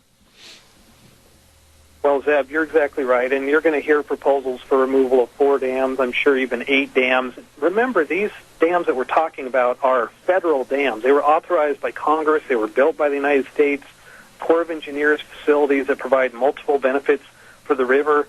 Regardless of what the judge orders in a NEPA analysis, in other words, the alternatives that agencies might look at, the judge can't order dams removed. Congress is the only entity that can authorize removal of a federal dam. The Ninth Circuit Court of Appeals has already so held in a Clean Water Act challenge, and the federal agencies know that. The environmental groups know that. They're trying to build a political constituency to support the dam removal, to try to get the congressmen and senators to vote for dam removal. That's not happening. When 80%, 90% of your renewable resource in the Northwest comes from hydropower, when all these other benefits flow from hydropower, you simply can't blow out that system, remove those dams, and eliminate all of those benefits to the folks in the Pacific Northwest. It's just not going to happen. When I was reading an article not too long ago about some of the proponents for the dam removal and the environmental groups and everything, I ran across this quote, and it made me almost laugh if it wasn't so seriously stupid. The quote was, "Healthy salmon populations could support tens of thousands of jobs and billions with a B of dollars annually in the recreation and tourism economy." Well, now, wait a minute. If communities are going broke and people don't have jobs and farms are not producing food in a certain area, you're certainly not going to have tens of thousands of jobs and billions of dollars annually. Why can't these people realize they can't cut their nose off to spite their face? Yeah, Zeb, again, it's every argument they make, if you look at it through the lens of the fact that they're trying to promote dam removal, that that's their goal and their agenda, I guess you're not surprised that they make statements like that, but it utterly ignores the infrastructure, the communities, everything that's been built up around the river system, whether you're in the Tri-Cities or in the Magic Valley, that's true. And that includes, obviously, irrigated agriculture and homes and subdivisions, but it also includes fisheries, it includes recreation, it includes flood control, all of the multiple benefits that this system provides us.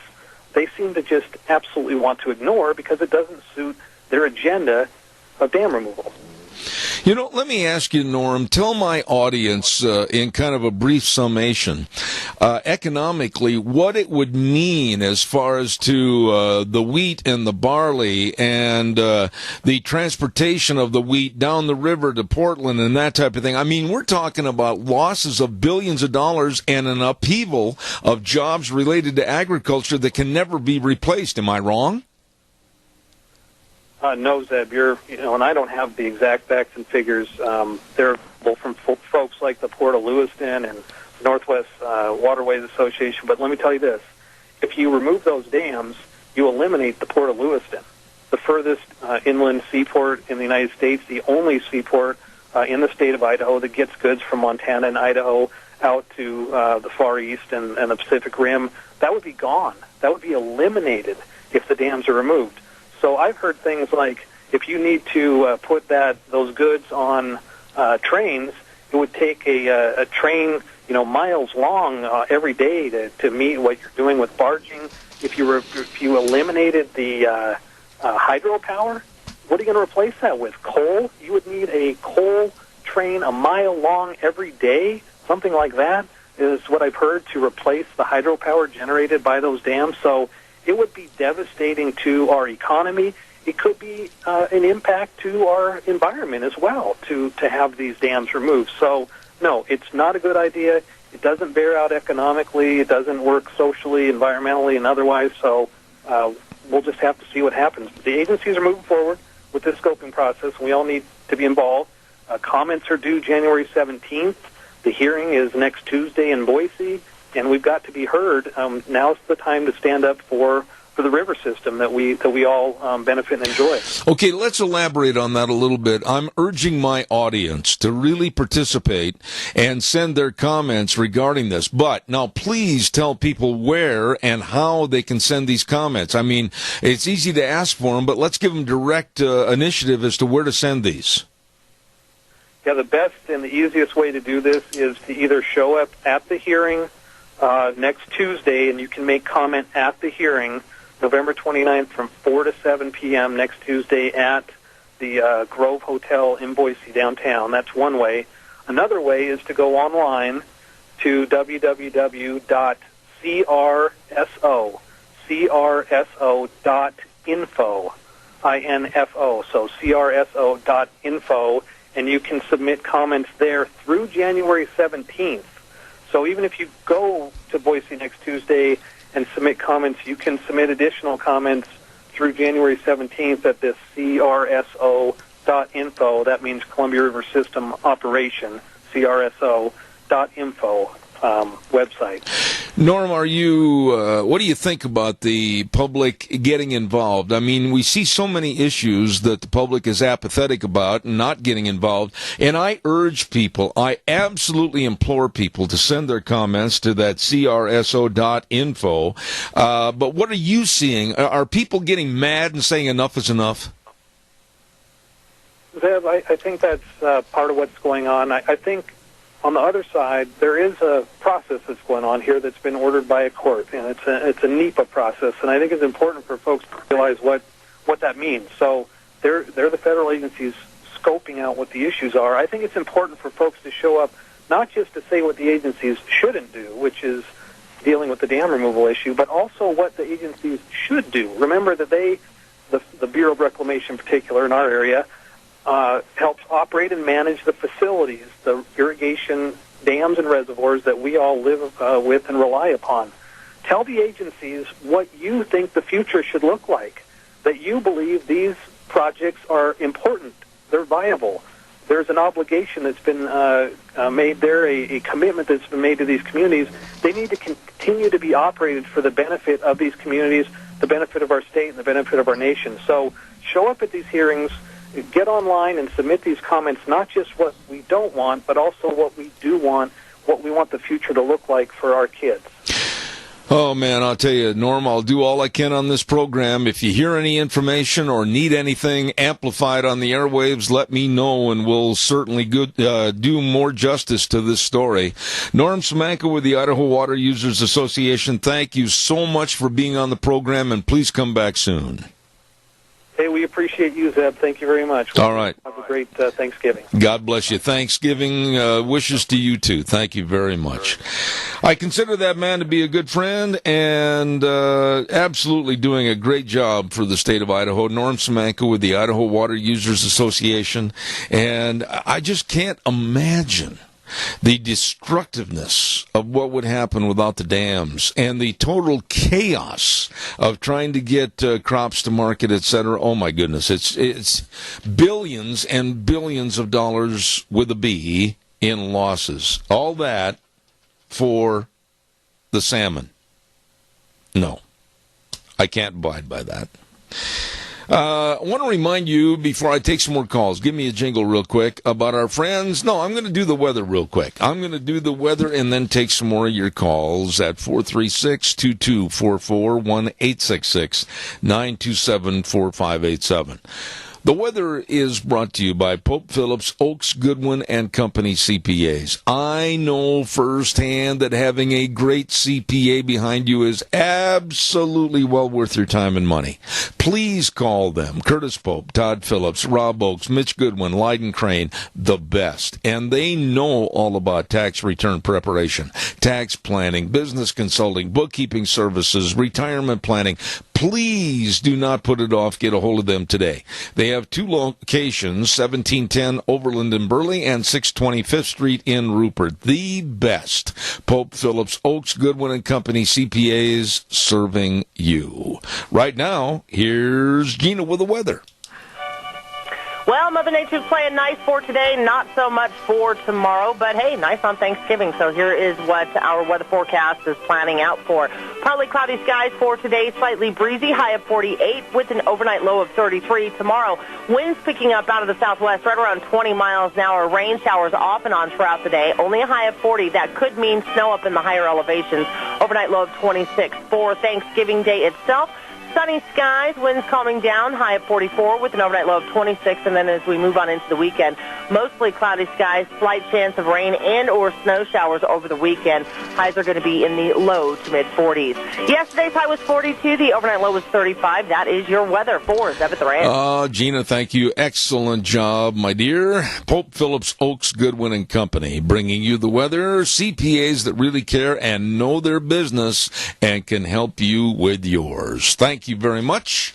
And now we'll take some calls. I'd love to hear your comments about some of the stories that we've commented on here this morning. I want to ask you a quick question. Do you believe? I do. I'll tell you right up front my feelings. I think we're being way too globalistic. I know some of you people are going to go, well, that's the way things are for today, Zeb. Why, we've got to reach out. We've got to promote the world instead of us. I don't believe it. You know, I see too much inclusiveness. I see too much globalization, too much of our America being taken away. You know, I see commercials on TV that are promoting, basically, very subtly, a no borders approach to this country. Come on in, anybody and everybody, you're all welcome. Hold hands, sing Kumbaya, let's melt a marshmallow. I don't like it. I see commercials in Spanish. I see the concept of no borders commercials.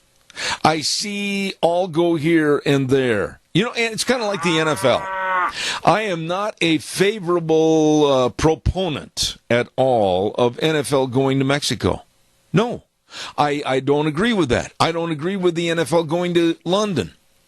I just think that the globalization and the open borders concept and the everybody's all of the same nature and the same culture, I don't agree with it. Caller, go ahead and call me backward. You're on the air.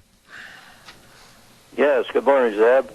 A question for you. Where is the United Nations with all these environmental movements we've got in this country?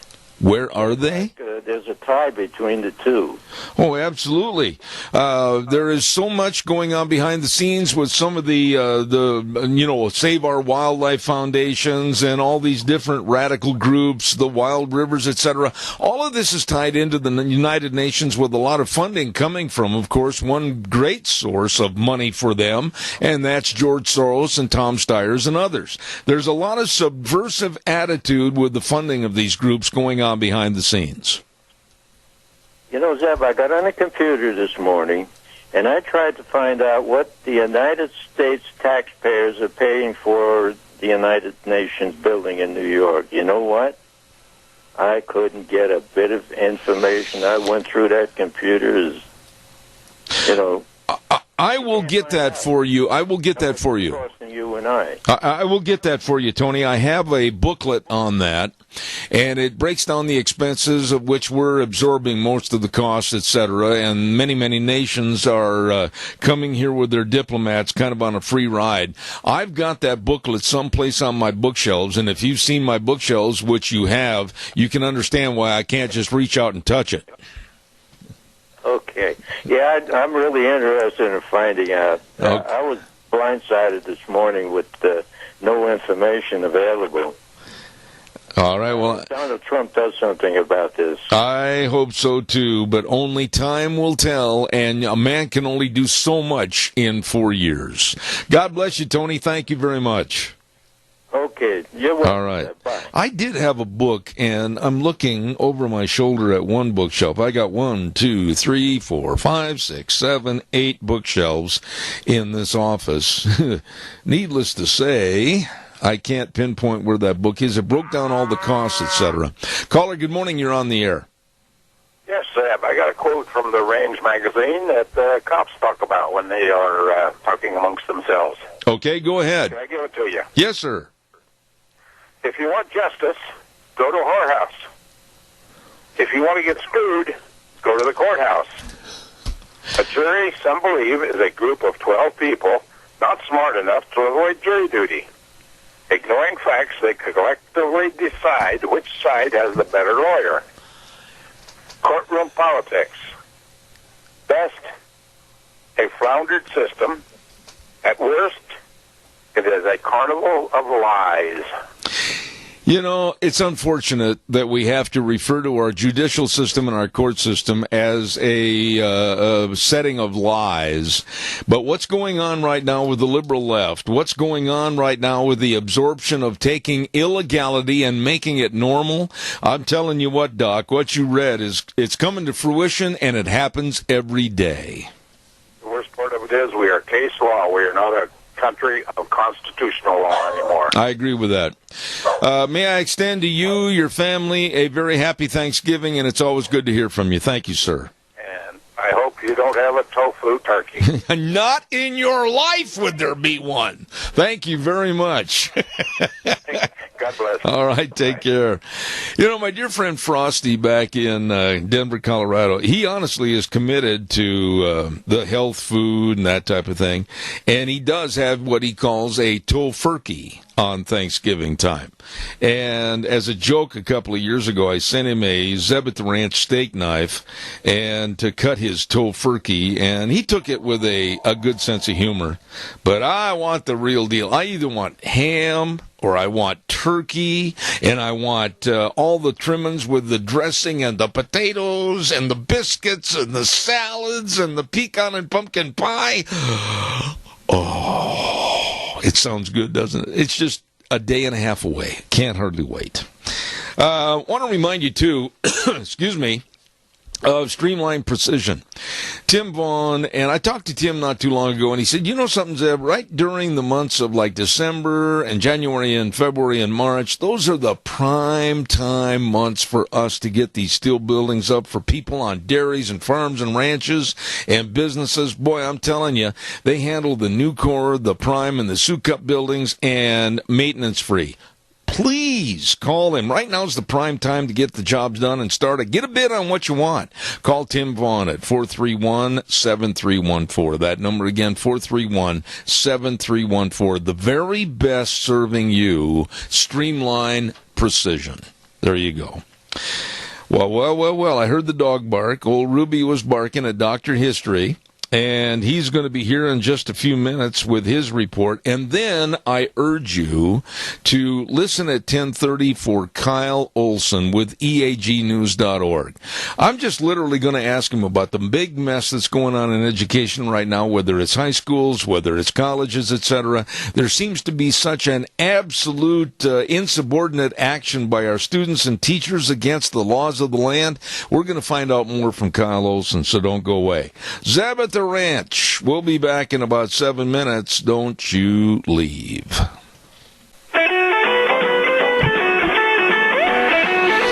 Okie dokie. Here we are. Right back here in the saddle for another hour. And we're going to have Dr. History in just a few minutes. But right now I'd like to remind everybody, Zeb at the Ranch brought to you by our major sponsor, your Magic Valley, Les Schwab Tire Centers. All 7 locations serving you. And along with some of our great advertisers like Western Waste Services, always at your disposal. Get on the route service today. Call them at 734-6969. Once again, I want to urge you to call my friend Tim Vaughn at Streamline Precision Building. Yes. Why? Well, because now is a perfect time to get those projects done on your farm, your dairy, your ranch, your business, etc. They specialize in putting up the best of steel buildings from Nucor, Prime, and Sukup.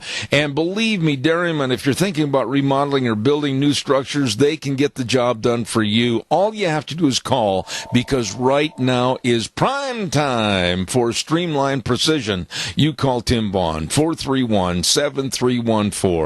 They're waiting, willing, and eager to serve you. Streamline Precision.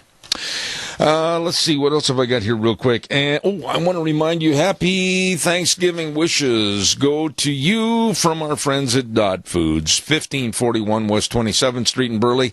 Dot Foods says thank you to the Mini-Cache area for all their support and helping make Dot Foods the nation's largest food industry redistributor. I'll tell you what, they've got great employees, and they want to wish everybody a happy Thanksgiving from Dot Foods. Thank you very much. Ladies and gentlemen, it's time. Oh, is it time for that silver-throated devil called Dr. History? And, of course, it's brought to you by Mini-Cache Sales, 1321 East Main Street in Burley, right across from the airport. Zach and the whole crew serving you. And now, without further ado, here he is, just sipping on his water, chomping on the bit, Dr. History. Good morning, Zeb. Hey, buddy. How you doing? I'm good. How are you? Good. It's going to be a great week. Well, Thanksgiving is always a great week. It is. I love it. Yeah. We've got a bunch of family coming, in-laws, outlaws, kids, grandkids. You said it. I didn't. In-laws, outlaws. How many are coming to your house? I'm going to guess Anywhere from 40 to 50. In one house? Well, we're going to set up the table and... How many tables? They may be sitting on the floor to eat. How many turkeys? I don't know. I leave that to my wife. You haven't seen the bill yet. I don't even want to know. Okay, well, what are we going to talk about today? Okay, I've got a guy that's going to tell this in his words, his story, and this happened right here in Idaho. And so some of the verbiage or the words I'm going to use are from back then. Okay. So kind of like his diary. His diary, his words. Okay. So here we go. I'm going to start out with his words. When the news of the discovery of rich silver ore in the Wood River Valley country reached the settlement of southern Idaho, I was anxious to join the rush. In consulting my wife, I found that in her opinion, we were as well off in one place as another. We had nothing to lose, and the entire world was ahead of us. Consequently, in a few days, we placed all our earthly possessions in a wagon drawn by 4 cayuse horses and joined the rush. Or rather, we headed it. As in our anxiety, we started a little too early in the season. We reached Littlewood River without a great deal of trouble and traveled up its course for several miles, where we encountered snow and mud, which made the continuation of our trip impossible at that time. This was not serious, the fishing was good, and everything looked rosy to my wife and myself. Now, Zeb, you've been up that way. Oh, yeah. Yeah, I mean, early spring, there's going to be mud, there's going to be snow. Slush. Yeah. So they stopped. But anyway, he continues, we pitched our tent and put up a number 8 cook stove that we had with us and prepared to keep house. What's a number 8? I have no idea. Is that one larger than a number 7? That's all I was going to say. But anyway, for several days we were quite alone until one evening a rider came to our camp. He was a cowboy whom I knew. He informed us that a man by the name of Riley, who had a wagon loaded with whiskey, beer, and so forth, to open up a saloon. Wait a minute, where is that wagon? I'll tell you here in a minute. Anyway, he was going to open up a saloon in the Wood River country. I don't know for sure where that is, but, there's a lot of country. Anyway, he had stopped some 2 miles below on account of the roads and his heavy load. He had opened a saloon at this point. He also told us that 15 or 20 cowboys, with all of whom I was well acquainted, were camped there. So, you got the picture? I'm starting to. All right. The next morning, I concluded to walk down to the new camp and see the boys. I found them congregated near a newly made settlement where quite a number of other teams and wagons, loaded with passengers and freight, bound for the new mine, were laid up on account of the roads, in all making quite a camp. Was this up by Haley or someplace? It kind of sounds like it. It does, kind of, doesn't it? Like over in that area, maybe not far as Ketchum, I don't know. Yeah. So here we are. After meeting all my acquaintances and forming some new ones, it was decided that we patronize the only business house in the camp, and all hands crowded into the tent that handled only merchandise that sharpened the wits, I see, enlivened the propensities of the young, and momentarily brought back the vigor and audacity of youth to the old. So in other words, they were drinking like fish. Yeah, I mean, he describes it pretty well. So he continues, after indulging in considerable, quote, conversation water, someone suggested that we find some outside amusement. They seemed to look to me to make some proposition. I was considered the fleetest, and it was known that I could outrun or jump farther than any of the high-heeled and bow-legged cowboys in the country. Okay. And as I was full of ambition and some, quote, red ruin, another term for... Red ruin. Yeah, I hadn't heard that one before. Okay. So he says, I propose to jump anyone in the crowd single stand and jump for the drinks all around. Really? So he would have to buy if he didn't do it. Right, if he didn't out-jump. Okay. Okay. Well, wait a minute. He's only one party. He would only get one drink from the group? I don't know. So, well, no, he's going to challenge somebody. I see. Okay. And the loser has to pay. Okay. Now, he says no one seemed anxious to enter the contest, and it looked like I was not going to get any takers. I grew a little louder in my banter and he calls this, he says, when a strip of a boy, I'm taking that to mean kind of a smallish, Yeah, kind of a thin, scrawny. Yeah, scrawny. Okay. So I'm not. He's no. Well, he said, I'm not going to go there. So. Yeah, I know. Okay. He says, when a strip of a boy, and as I took him to be, crawled up over the creek bank with a fishpole on his shoulder. Uh-oh. After listening to me for a few minutes, he said, I will jump you, mister. I could see that he was a young tenderfoot, and I counseled him as to the consequence if he should lose. Drinks were 25 cents, and the crowd was large. His only reply was, set your pace.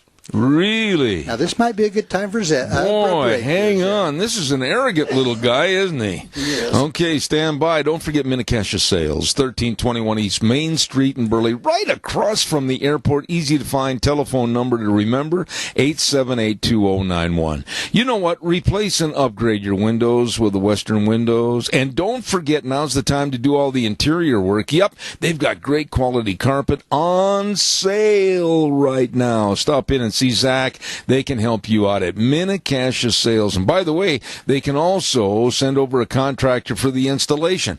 Call, stop in, great folks. Wishing you a happy Thanksgiving. Minnecasia Sales, 1321 East Main Street in Burley, sponsoring Dr. History. And right now, back to the teenager with the personality problem. Okay. All right. So here we got a group of men standing around waiting to see who's going to win a jumping contest. Yeah. All right. So here we go. He continues. I draw a line in the sand and concluded that I would jump so far, the first jump, that the young immigrant would weaken. I was more than satisfied with my first attempt, and my friends who had placed some money on me were jubilant until the young fellow towed the mark and easily beat my jump by about 8 inches. Now, wait a minute. This is a standing at a line jump. Right. All Just right. like a broad jump. Yep. Yeah. And probably how far? Well, he doesn't say, but he does say the young man beat him by 8 inches. Wow. So I have no idea. Wow. So he said, realizing that I had the competitor of my life, I stripped to my shirt sleeves and jumped time after time, but was unable to reach his mark. Uh-oh. So he got beat. Yeah. All right. Now, he continues, of course, we imbibed with considerable merriment. Pretty hard to jump when you're laying flat on the floor. Well, anyway, he says, then I gathered up my coat and vest to find that in my jumping I had lost my pipe. After looking through the sagebrush and sand, I announced the loss and offered $1 reward to the finder. Wait a minute, this guy's already broke from buying all those drinks. Yeah, now he's lost his pipe. Oh, my goodness. So he says, after I had done considerable announcing, the young fellow who had beaten me jumping handed me the pipe. Uh-oh. I was surprised that he took it from his pocket instead of finding it in the sagebrush. Did he pilfer it? Well, let's keep going. Okay. I handed him the $1, and he took it with an air that seemed to convey the idea that he had not only beat me jumping, but had outwitted me. Uh-huh. Okay? So take that for what it's worth. Yeah. After more hilarity, I love that. these words. Now we're talking about hilarity. In other words, the guy's as looped as a loon. Yeah, they're all whacked. Oh, you yeah. know? Okay, so after more hilarity that was enjoyed more by my competitor than myself, I felt up to this time I had been a good loser, but that my opponent was a poor winner. Uh-huh. I watched his face that was beaming with delight and good humor. Then I said, you beat me jumping, but I can whip you. This doesn't sound good. He's beating up on a kid. Okay, well, let's keep going. Oh, okay. He was just as anxious to fight as he had been to jump. Really? Yeah. We started with a little sparring and a few ineffective blows by myself. While they did no material damage, I waded in for a healthy swat. But he soon got my measure, and I kissed the sand. Uh-oh, wait a minute. We got to have some music in the background. Dun, dun, dun, dun, dun, dun, dun, dun, dun, dun. Rocky. Oh, well, yeah, okay. So my friends gathered around me, telling me that they were astonished that I would fight. My past record had been one of peace and good generalship. But it was the liquid that perhaps changed his personality. Could have done that, yeah. So he goes on, this made me more anxious to revenge. And when someone proposed a drink, my opponent elbowed into the bar next to me with a smile on his face. He seemed to have something to laugh about, and I didn't. Oh, yeah, he got whipped. Yeah, well, we're not done. I could not stand it and concluded that if I could get the first lick on the fella, I could whip him. Okay. I was willing to take some advantage, and as he stood unprotected at just the right distance, I called him thief and hit him with all my strength square at the butt of the jaw that sent him sprawling backwards. Oh, he got him. Oh, well, just a minute. You're getting way ahead of me. I'm trying to. I know. This fight's going too slow. I was confident the fight was in my favor when suddenly something seemed to go wrong in my head, and I found that I'd been knocked out through the door. Really? Okay. Quickly, my mind cleared up again, which I don't know how much it cleared, but my friends gathered around me, warning me not to fight anymore. Well, I tried to console myself with the thought that I had not hit him in the right place. I had heard that a blow on the point of the chin would so shock the brain that the person hit would become unconscious. You ready? Okay, lay it on. Don't literally lay it on all me, right. but okay. I figured that an upper windmill blow would accomplish this. Coming from your knees up to his nose. Windmill, whatever that. Yeah, buddy. And as my opponent rested one elbow on the bar, I said to him, "Where in the devil are you from?" He said, "I am from Indiana." And I said, "I can whip that Indiana son of a gun." I bet that's what he said.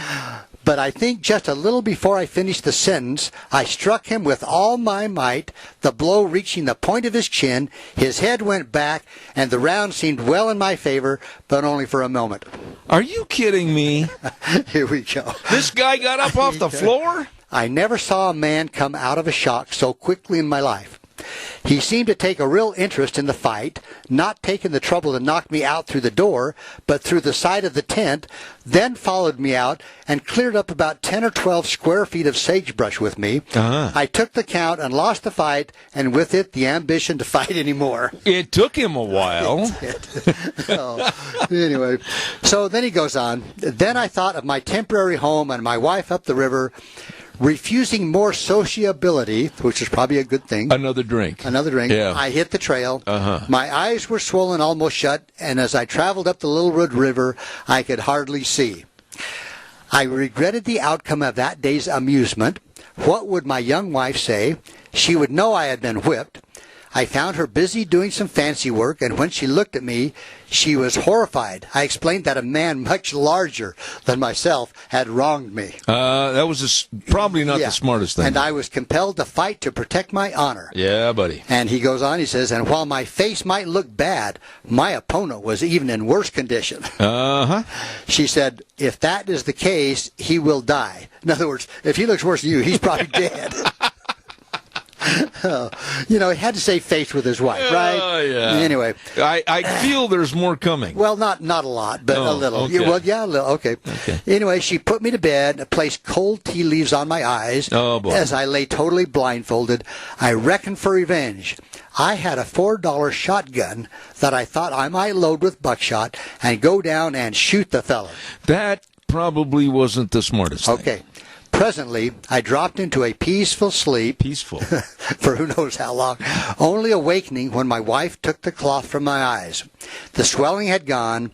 Then the shotgun idea popped into my head again. I see. But my better senses had returned. And I said to myself, that fella beat me jumping. He whipped me fairly 3 times. If I go down there with that shotgun, he will take it and shoot the stomach off me. So, anyway, he said he decided to go fishing instead. Well, did you ever find out more about the guy? Yeah, it says that basically this young fellow from Indiana proved to be a professional athlete and prize fighter and was known later in the mining camps as the Indiana Slugger. Uh-oh. So, he was just... this guy was very slender. Yeah, but must have been quick. And didn't weigh very much and looked like he was easily going to be put on the carpet. Yeah. But didn't work that way. No, and I'm going to just venture that he goes to these mining camps and takes on a few Made of the money. Yeah. But what about the stolen pipe? When did he do that? Somehow in their jumping contest, it must have dropped out, and really? He probably saw it. So the guy was a thief, too. He was a thief, yeah. So anyway, I thought that was kind of a funny story. That now, you ever do something like that? No. The only time I got in a fight, about drugged the guy to death because he caught his hand in my back pocket. That's a good line. Yeah. That's a good line. Yeah, my physical stature is not such that I would come out well. But the references to the barley corn and the drinking were something that you don't hear or read or see very often. Right. Well, and up in Albion, there was a guy that was going through there with a load of liquor. Really? And he got stuck in the mud right in the middle of what was then not really much of a town. Oh, party time. But he just sold his horses to the highest bidder and wrote saloon on the side of his wagon, and the town just naturally grew around that load of liquor. Is that really true? Yeah, up in Albion. Really? Because that was, originally the county seat. And it's still there today. That wagon is still sitting. Okay. I think it's pretty well empty. They bought some new horses. Okay. They did. What else have you got Thanksgiving this week? Well, I did bring a few notes about Thanksgiving, just in case we had a few minutes. We've got a little bit of time. Okay. Actually, more than 45 million turkeys are cooked and eaten each year for Thanksgiving. Really? And 2,000. And 44.9 of them are going to be at your house with 50 people in your house. Might have to get some tofu. Yeah. No. 2010 sales reached $4.37 billion. Turkeys were the only breed of poultry native to the Western Hemisphere. I didn't know that. Domesticated turkeys cannot fly. Wild turkeys, however, can fly for a short distance and can reach speeds of 25 miles an hour. And you ought to see them come down at the end of that little distance. And actually, the turkey is actually a type of pheasant. I did not know that. All turkeys are related to pheasants? Yeah, somehow. And I'll be darned. I love eating pheasant. That's one of the best wild game. But at one time, the turkey and the bald eagle were each considered as the national symbol of America. Yeah, I remember that. Yeah. And Benjamin Franklin was one of those who argued passionately on behalf of the turkey. Really? He felt that the turkey, although, quote, he says, vain and silly, was a better choice than the bald eagle. Really? Yeah. So, well, it's a better looking bird, the bald eagle. Oh, man. Yeah. Turkey kind of looks like he's got an acne problem. Yeah, personality. All that. But, so you got your family coming over.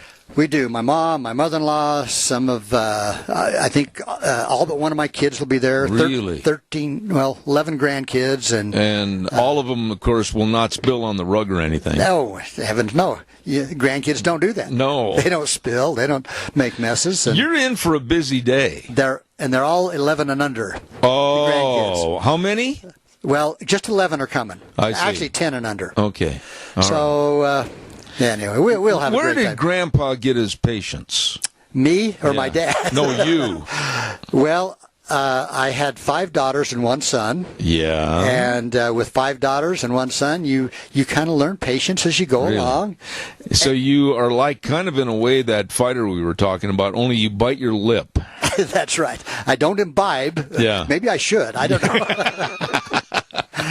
What's your favorite part of the Thanksgiving holiday? I mean, my favorite is sitting down at the table with family and giving the blessing, because it means a lot to me right there. It does. And, I've talked before about how thankful we should be for this great country, for the miracles that happened a couple of 100 years ago that preserved America for us. I mean, the Chinese could have discovered America. It would have been a Chinese country. Yeah, and I'll tell you what, our forefathers, they were so smart as to how they set things up and the wording of our Constitution, etc. And today, we have people that want to cast that asunder, and all I can say is, don't even try. Yeah. Well, and again, we've talked before, we've seen the hand of the Lord in preserving this country. Absolutely. Time and time again with the victories, the battles. I've just been reading about World War II and some of the great men that lost their lives and fought to preserve this great country. Absolutely. I've got to do a wrap-up and a commercial, and then I'll say goodbye to you. Stand by, whatever. It means the same thing. Minute Cash of Sales, 1321 East Main Street in Burley. My goodness, right across from the airport. You be sure and stop in and see Zach and the crew today. I'm telling you what, now's the time to upgrade those windows with the Western windows, the cold cold air will stay outside, and that's where it should be. Oh boy, stay nice and toasty and warm. And they've got contractors that can do the installation. All you got to do is just stop over and see Minnecasia Sales, and they've got great quality carpet on sale right now. Minnecasia Sales, 1321 East Main Street in Burley, sponsoring Dr. History. Real quick, before I send it over to the main studios, I want to remind you, on Thursdays we have a segment called Cassia County School Days, and our thanks go out to A Child's World at 1308 Overland in Burley. And they've got all the books, puzzles, toys, family games, clothing. Oh my goodness, everything for you and the family at A Child's World, 1308 Overland in Burley. And along with Ambulatory Surgery Center, my goodness, at 1344 Highland Avenue in Burley, 677-8888, saving you money on your outpatient surgeries. Please contact them. Ask questions. Find out more. Ambulatory Surgery Center, 1344 Highland in Burley, 677-8888. Right now, we're going to send it over to our main studios for a little break for about 3 minutes, and we'll be back with more Zeb at the Ranch. Don't you go away. And now, back to Zeb at the Ranch on AM 1230 KBAR. To reach Zeb, call 436-2244 or toll free 1-866-927-4587. And now, here is Zeb. Thank you very much. Don't forget my buddy and your friend, Anthony, over at Save on Shells, right there at 1827 Overland in Burley. You can and will save money on the new ARE shells or used shells, and believe me, he has got them all over the place. All the colors to fit your pickup, all the different styles. Stop in and check it out today. And if you're home for Thanksgiving visiting your folks or your grandma and grandpa, whatever, and you're going to take stuff back home with you, don't leave it out in the open. My goodness sakes, protect it with a shell from Save on Shells. Trustworthy, knowledgeable, very personable, and service absolutely the best. Anthony and Save on Shells, 1827 Overland in Burley. Call him 312-1525. You know, I've been looking forward to having this next gentleman on the air with us for quite some time, and he is so knowledgeable about what's going on in education all across our country. And I'm sure that he's very up to speed on what's happening with the high schoolers and the universities with their absolutely left bent against the new administration, the Trump administration. Good morning to Kyle Olson with EAGnews.org. Good morning, sir. How are you? Hey, Zeb. Thanks for having me.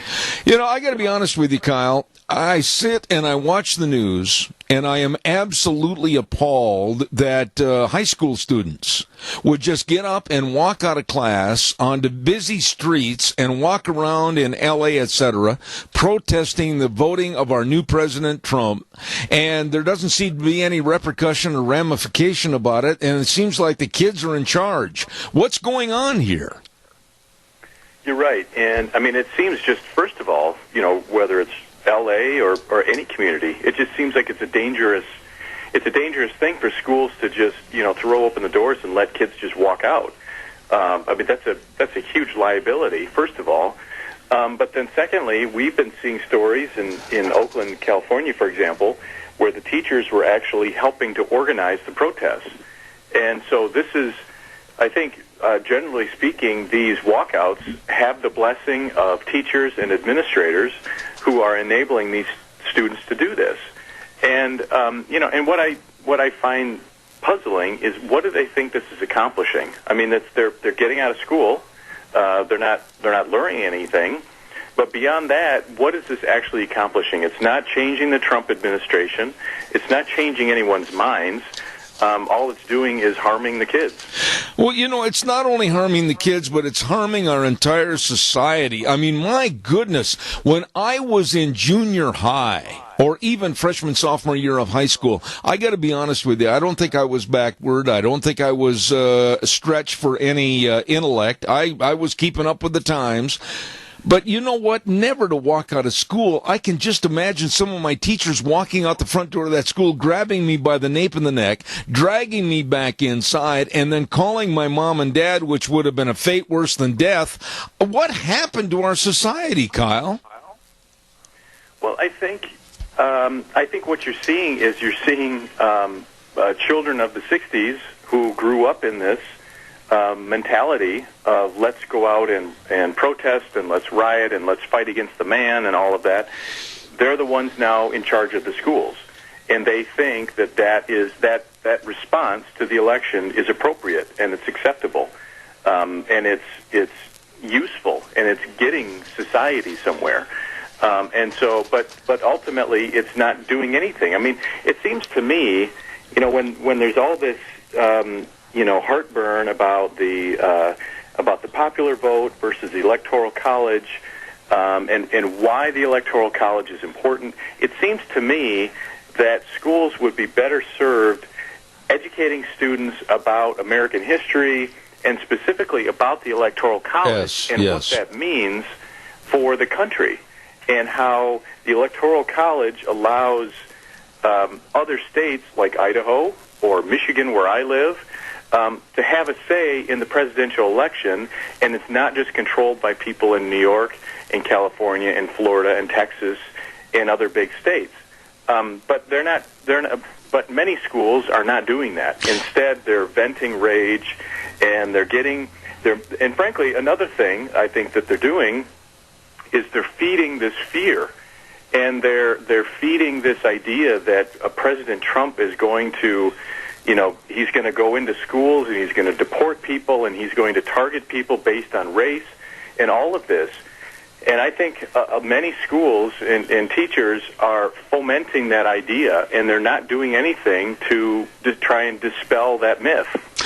The story that bothered me the most, and I wanted you to comment on it, was the one out of San Antonio, Texas, where 2 Texas students and their teacher were putting on a little play, a little skit about the assassination of Donald Trump. I mean, I read that, my hands went up in the air, and I thought, my good Lord, what is going on in our school system in America?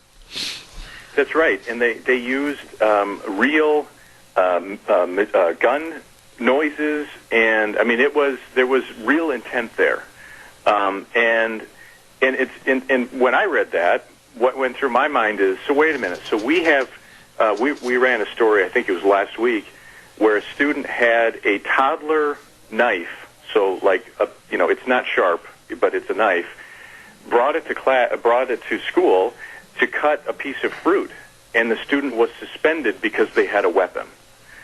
And so I'm thinking to myself, so we see this story, remember a couple of years ago, the story of the Pop-Tart gun. We see zero tolerance when it comes to weapons, or quote-unquote weapons, in schools, and yet this sort of play or skit is allowable, and it's acceptable, because according to the story, I should say, the students were not suspended. They were back in class on Monday, and the teacher was reprimanded somehow, but they did not disclose what exactly happened. But by and large, there was no punishment. There was no accountability for that sort of story. And again, and as you touched on, just imagine if that sort of skit was taking place against Hillary Clinton. Yeah. The character, and not Donald Trump. I mean, there would just be, or Barack Obama, there would just be outrage and cries of racism and sexism and everything else. But yet, when it comes to Donald Trump, there is a tolerance for that sort of skit. Though, Kyle, last night, I think the icing on the cake, if you will, to almost make me want to throw one of my Tony Lamas through my TV screen, was when I watched that 20-year-old punk from Hampshire College in Massachusetts that writes for the school newspaper denounce our flag as a sign of oppression and lead the charge to burn the flag on Veterans Day and promote the banishment of our flag on that college campus, saying that police and firefighters and military that wear the flag on their uniforms is a sign of power, control, and oppression. I lost it, man. How are we going to clean this mess up? Well, see, and that's a good question. And I watched that video this morning, and the thing that jumped out at me was he said he is going to school to be an American history teacher. Yeah. And the question I wish Tucker Carlson would have asked is, so explain, give your version, your American history version of the founding of our country. And if you were in a classroom today, what would your interpretation of that be? Because that's what parents need to realize, is that sort of mentality is what is going to be shaping our children in the years to come. And that that particular person's interpretation of American history is going to help the future, or is going to shape the future of our country. And parents need to understand that. And so that sort of story, you shake your head, and I think Tucker Carlson is doing a great job at combating some of the crazies that he has on his show. But people need to sober up and realize this is what is going on in our education system, not only in terms of K-12, but this sort of individual is going to get an education degree so he can go into a classroom and shape how kids view their country. And it's something that we need to fight every day on multiple levels. But it's something that absolutely needs to be done. And it does start at K and go through K through 12, and then like a cancer, it grows through the college years. Here's this punk kid that's never had any responsibility to do anything, meet a payroll, raise a family, worry about the healthcare expenses, pay the bills, and he's done nothing as far as any sacrifice, and he criticizes our police, our military, and our firefighters, which comes close to home for me because my son is a firefighter for the Boise Capitol Fire Department. Yes, they wear the flag on their uniform. Yes, they are there when we need them. Yes, they are putting their lives on the line. And I am just absolutely livid against these millennials that absolutely don't know Khmer from Sikkim. Right. Well, and not only that, as Tucker Carlson pointed out, the tuition there is over $60,000 a year. So this particular person either is paying for it, his parents are paying for it, he's getting loans, or he has scholarships to attend that. He's privileged. I mean, what it boils down to is he is privileged to attend that college. And people like that have the gall to tear down the flag, to say we're a racist nation, we're a sexist nation. In fact, he even said, he has what he has because it was built on slavery, and it was built from stealing land from the natives and all of that. And yet, he has no problem personally benefiting from that. So he's not walking the talk. He's just talking the talk. But the problem is, as I just said, that I said earlier, is that he is going to have access to a classroom, and he is going to be shaping the minds of kids in the future. And so schools and parents really need to scrutinize scrutinize who they're hiring and what their perspective is. Absolutely. We have a caller with a question and a comment. Go ahead quickly, caller. You're on the air. Go ahead. Well, one of the things about this type of thing is Colin Kaepernick from the 49ers, who had, was privileged. He was given, he earned a scholarship and got an education because he happened to be athletic, and his parents adopted him and loved him, and he was privileged, and then he spits on it. But you see, the American people, NFL ratings are down, and so, some of it is, they say, is because of this type of thing that is so, patriotic. And the thing of it is the people who go out here and buy football tickets to these games and spend good money are the same people who work hard, have a job, and voted for Donald Trump. Thanks. Respond to that, if you would, please, Kyle. Well, yeah, I think he's just another example of Colin Kaepernick. That is just another example of someone who has benefited from being an American, benefited from having access to institutions and support systems. His parents, in particular, and then he turns around and acts the way he does. And what maybe even is worse is then the media focuses on that, because after he did his initial stunt, the weeks following that, during the national anthem in different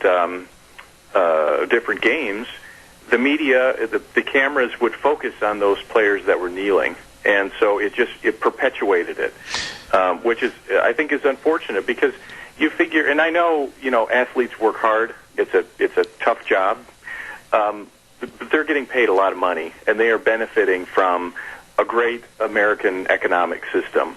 But for whatever reason, they don't seem to appreciate that, and they just want to agitate to irritate people.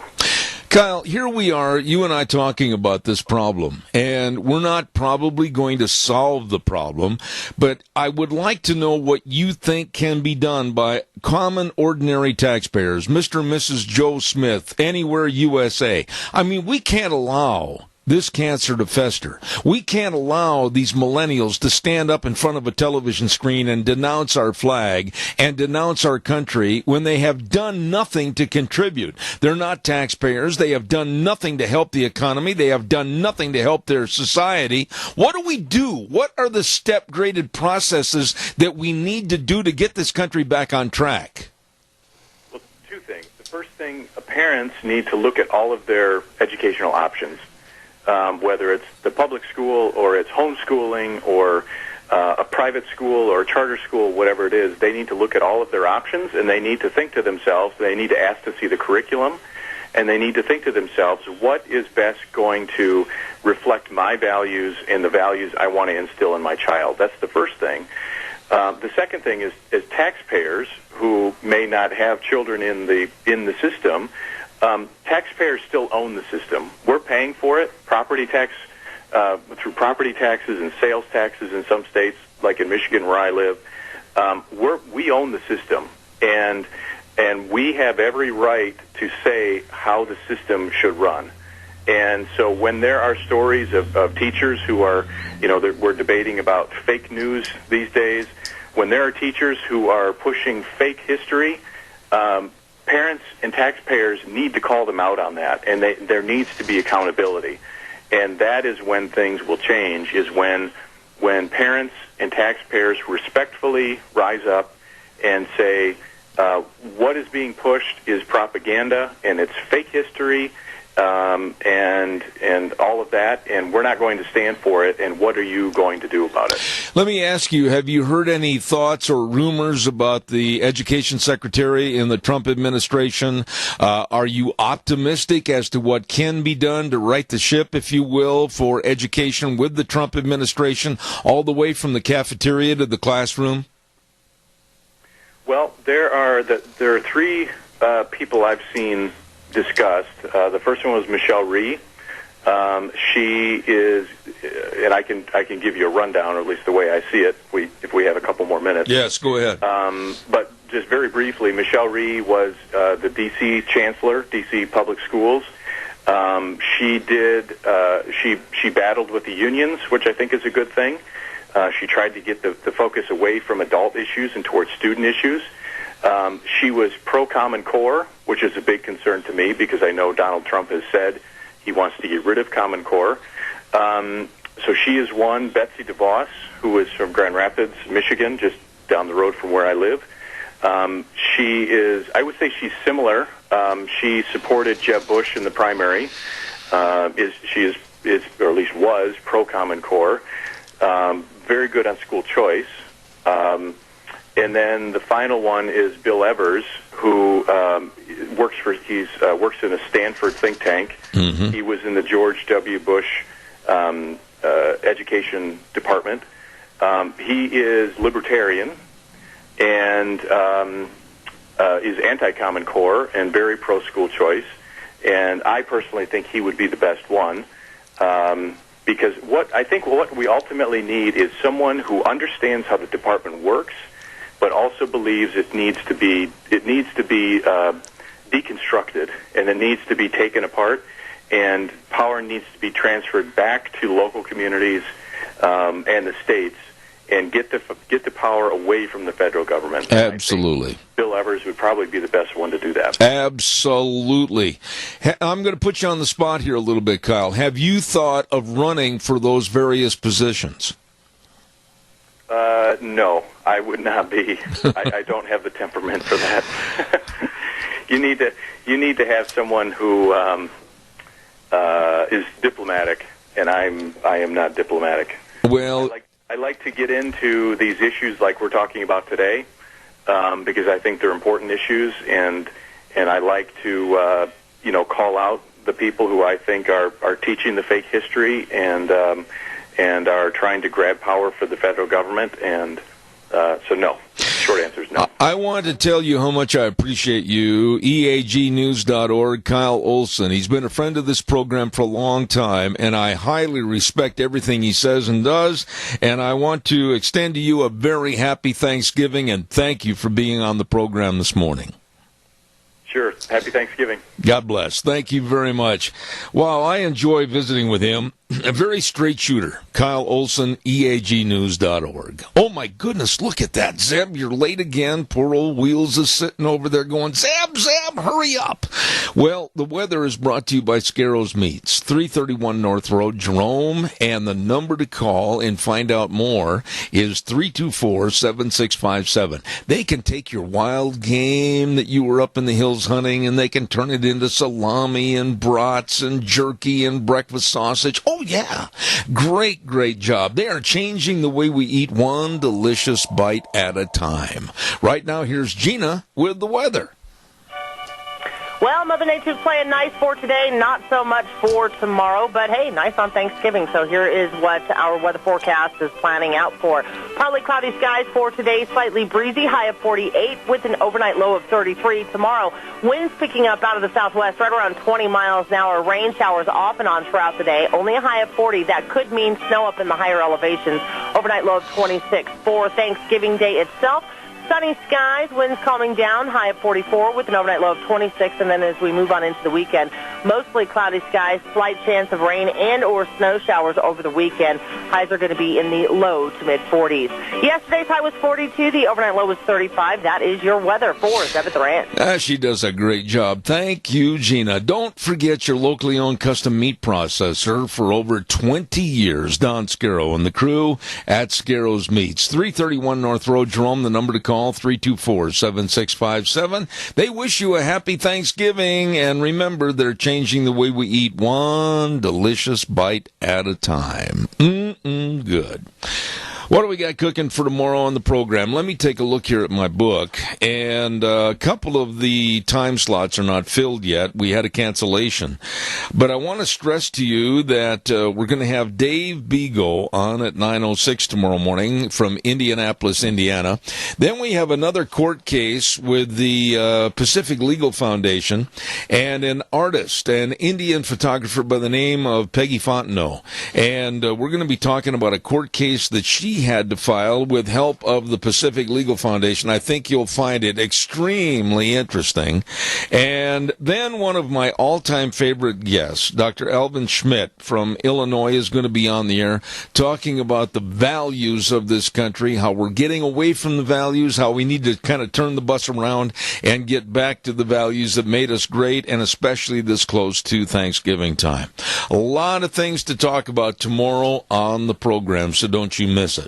Well, we have just a moment here, and I'll take another phone call. I'd like to remind you also about our major sponsor. Very, very important people serving you. Your Magic Valley Les Schwab Tire Centers. Boy, oh boy, they've been a long time major sponsor on this show, and really appreciate everything they do. I'm telling you, folks, they've got all the tires. If you're ready to go over the river and through the woods to grandmother's house we go for Thanksgiving, well, you better get in there today. Yes, today, and get your tires changed. They've got all the tires for snow and ice and rain, all the different tread designs. I'm telling you what, traction tires, all there for you. Stop in and see them today and check out the brake service, the most professional brake service ever. Front end alignment, shocks and struts, batteries. Make sure that old battery of yours is going to do the job. If not, get a new one. They've got the best. All of this and more with Lane and Rupert, Dave on Blue Lakes and Twin, Mike and Buell, Mike and Jerome, the Twist family in Paul, Daniel on Poline in Twin Falls, and Randy on Overland in Burley. Your Magic Valley Les Schwab Tire Centers. Absolutely the best. By the way, a quick reminder, join us for an old-fashioned Christmas. That's going to be at Denny's Restaurant America's Diner on Thursday, December 15th. December 15th from 8 in the morning to 11. I'll be over there broadcasting live. We're going to have a wonderful, wonderful group of carolers from the Oakley High School. I understand they can really sing. And we're going to have great food, prizes. It's going to be Christmas the way it should be at Denny's America's Diner at 611 Overland in Burley on December 15th. Don't you miss it. Come on by and say hello, and we'll wish each other Merry Christmas. That's going to do it for today. Tomorrow we'll be starting at 8:06 and riding the horse till 11. And we're going to celebrate Thanksgiving a day early. Both my daughter and her family and my son and his family are going to be getting together here tomorrow right after the program. So we're going to celebrate Thanksgiving just a little bit early. And I can't wait to see everybody. So we'll start at 8:06 tomorrow morning. The way things were are the way things ought to be. God bless you and your family. See you tomorrow morning.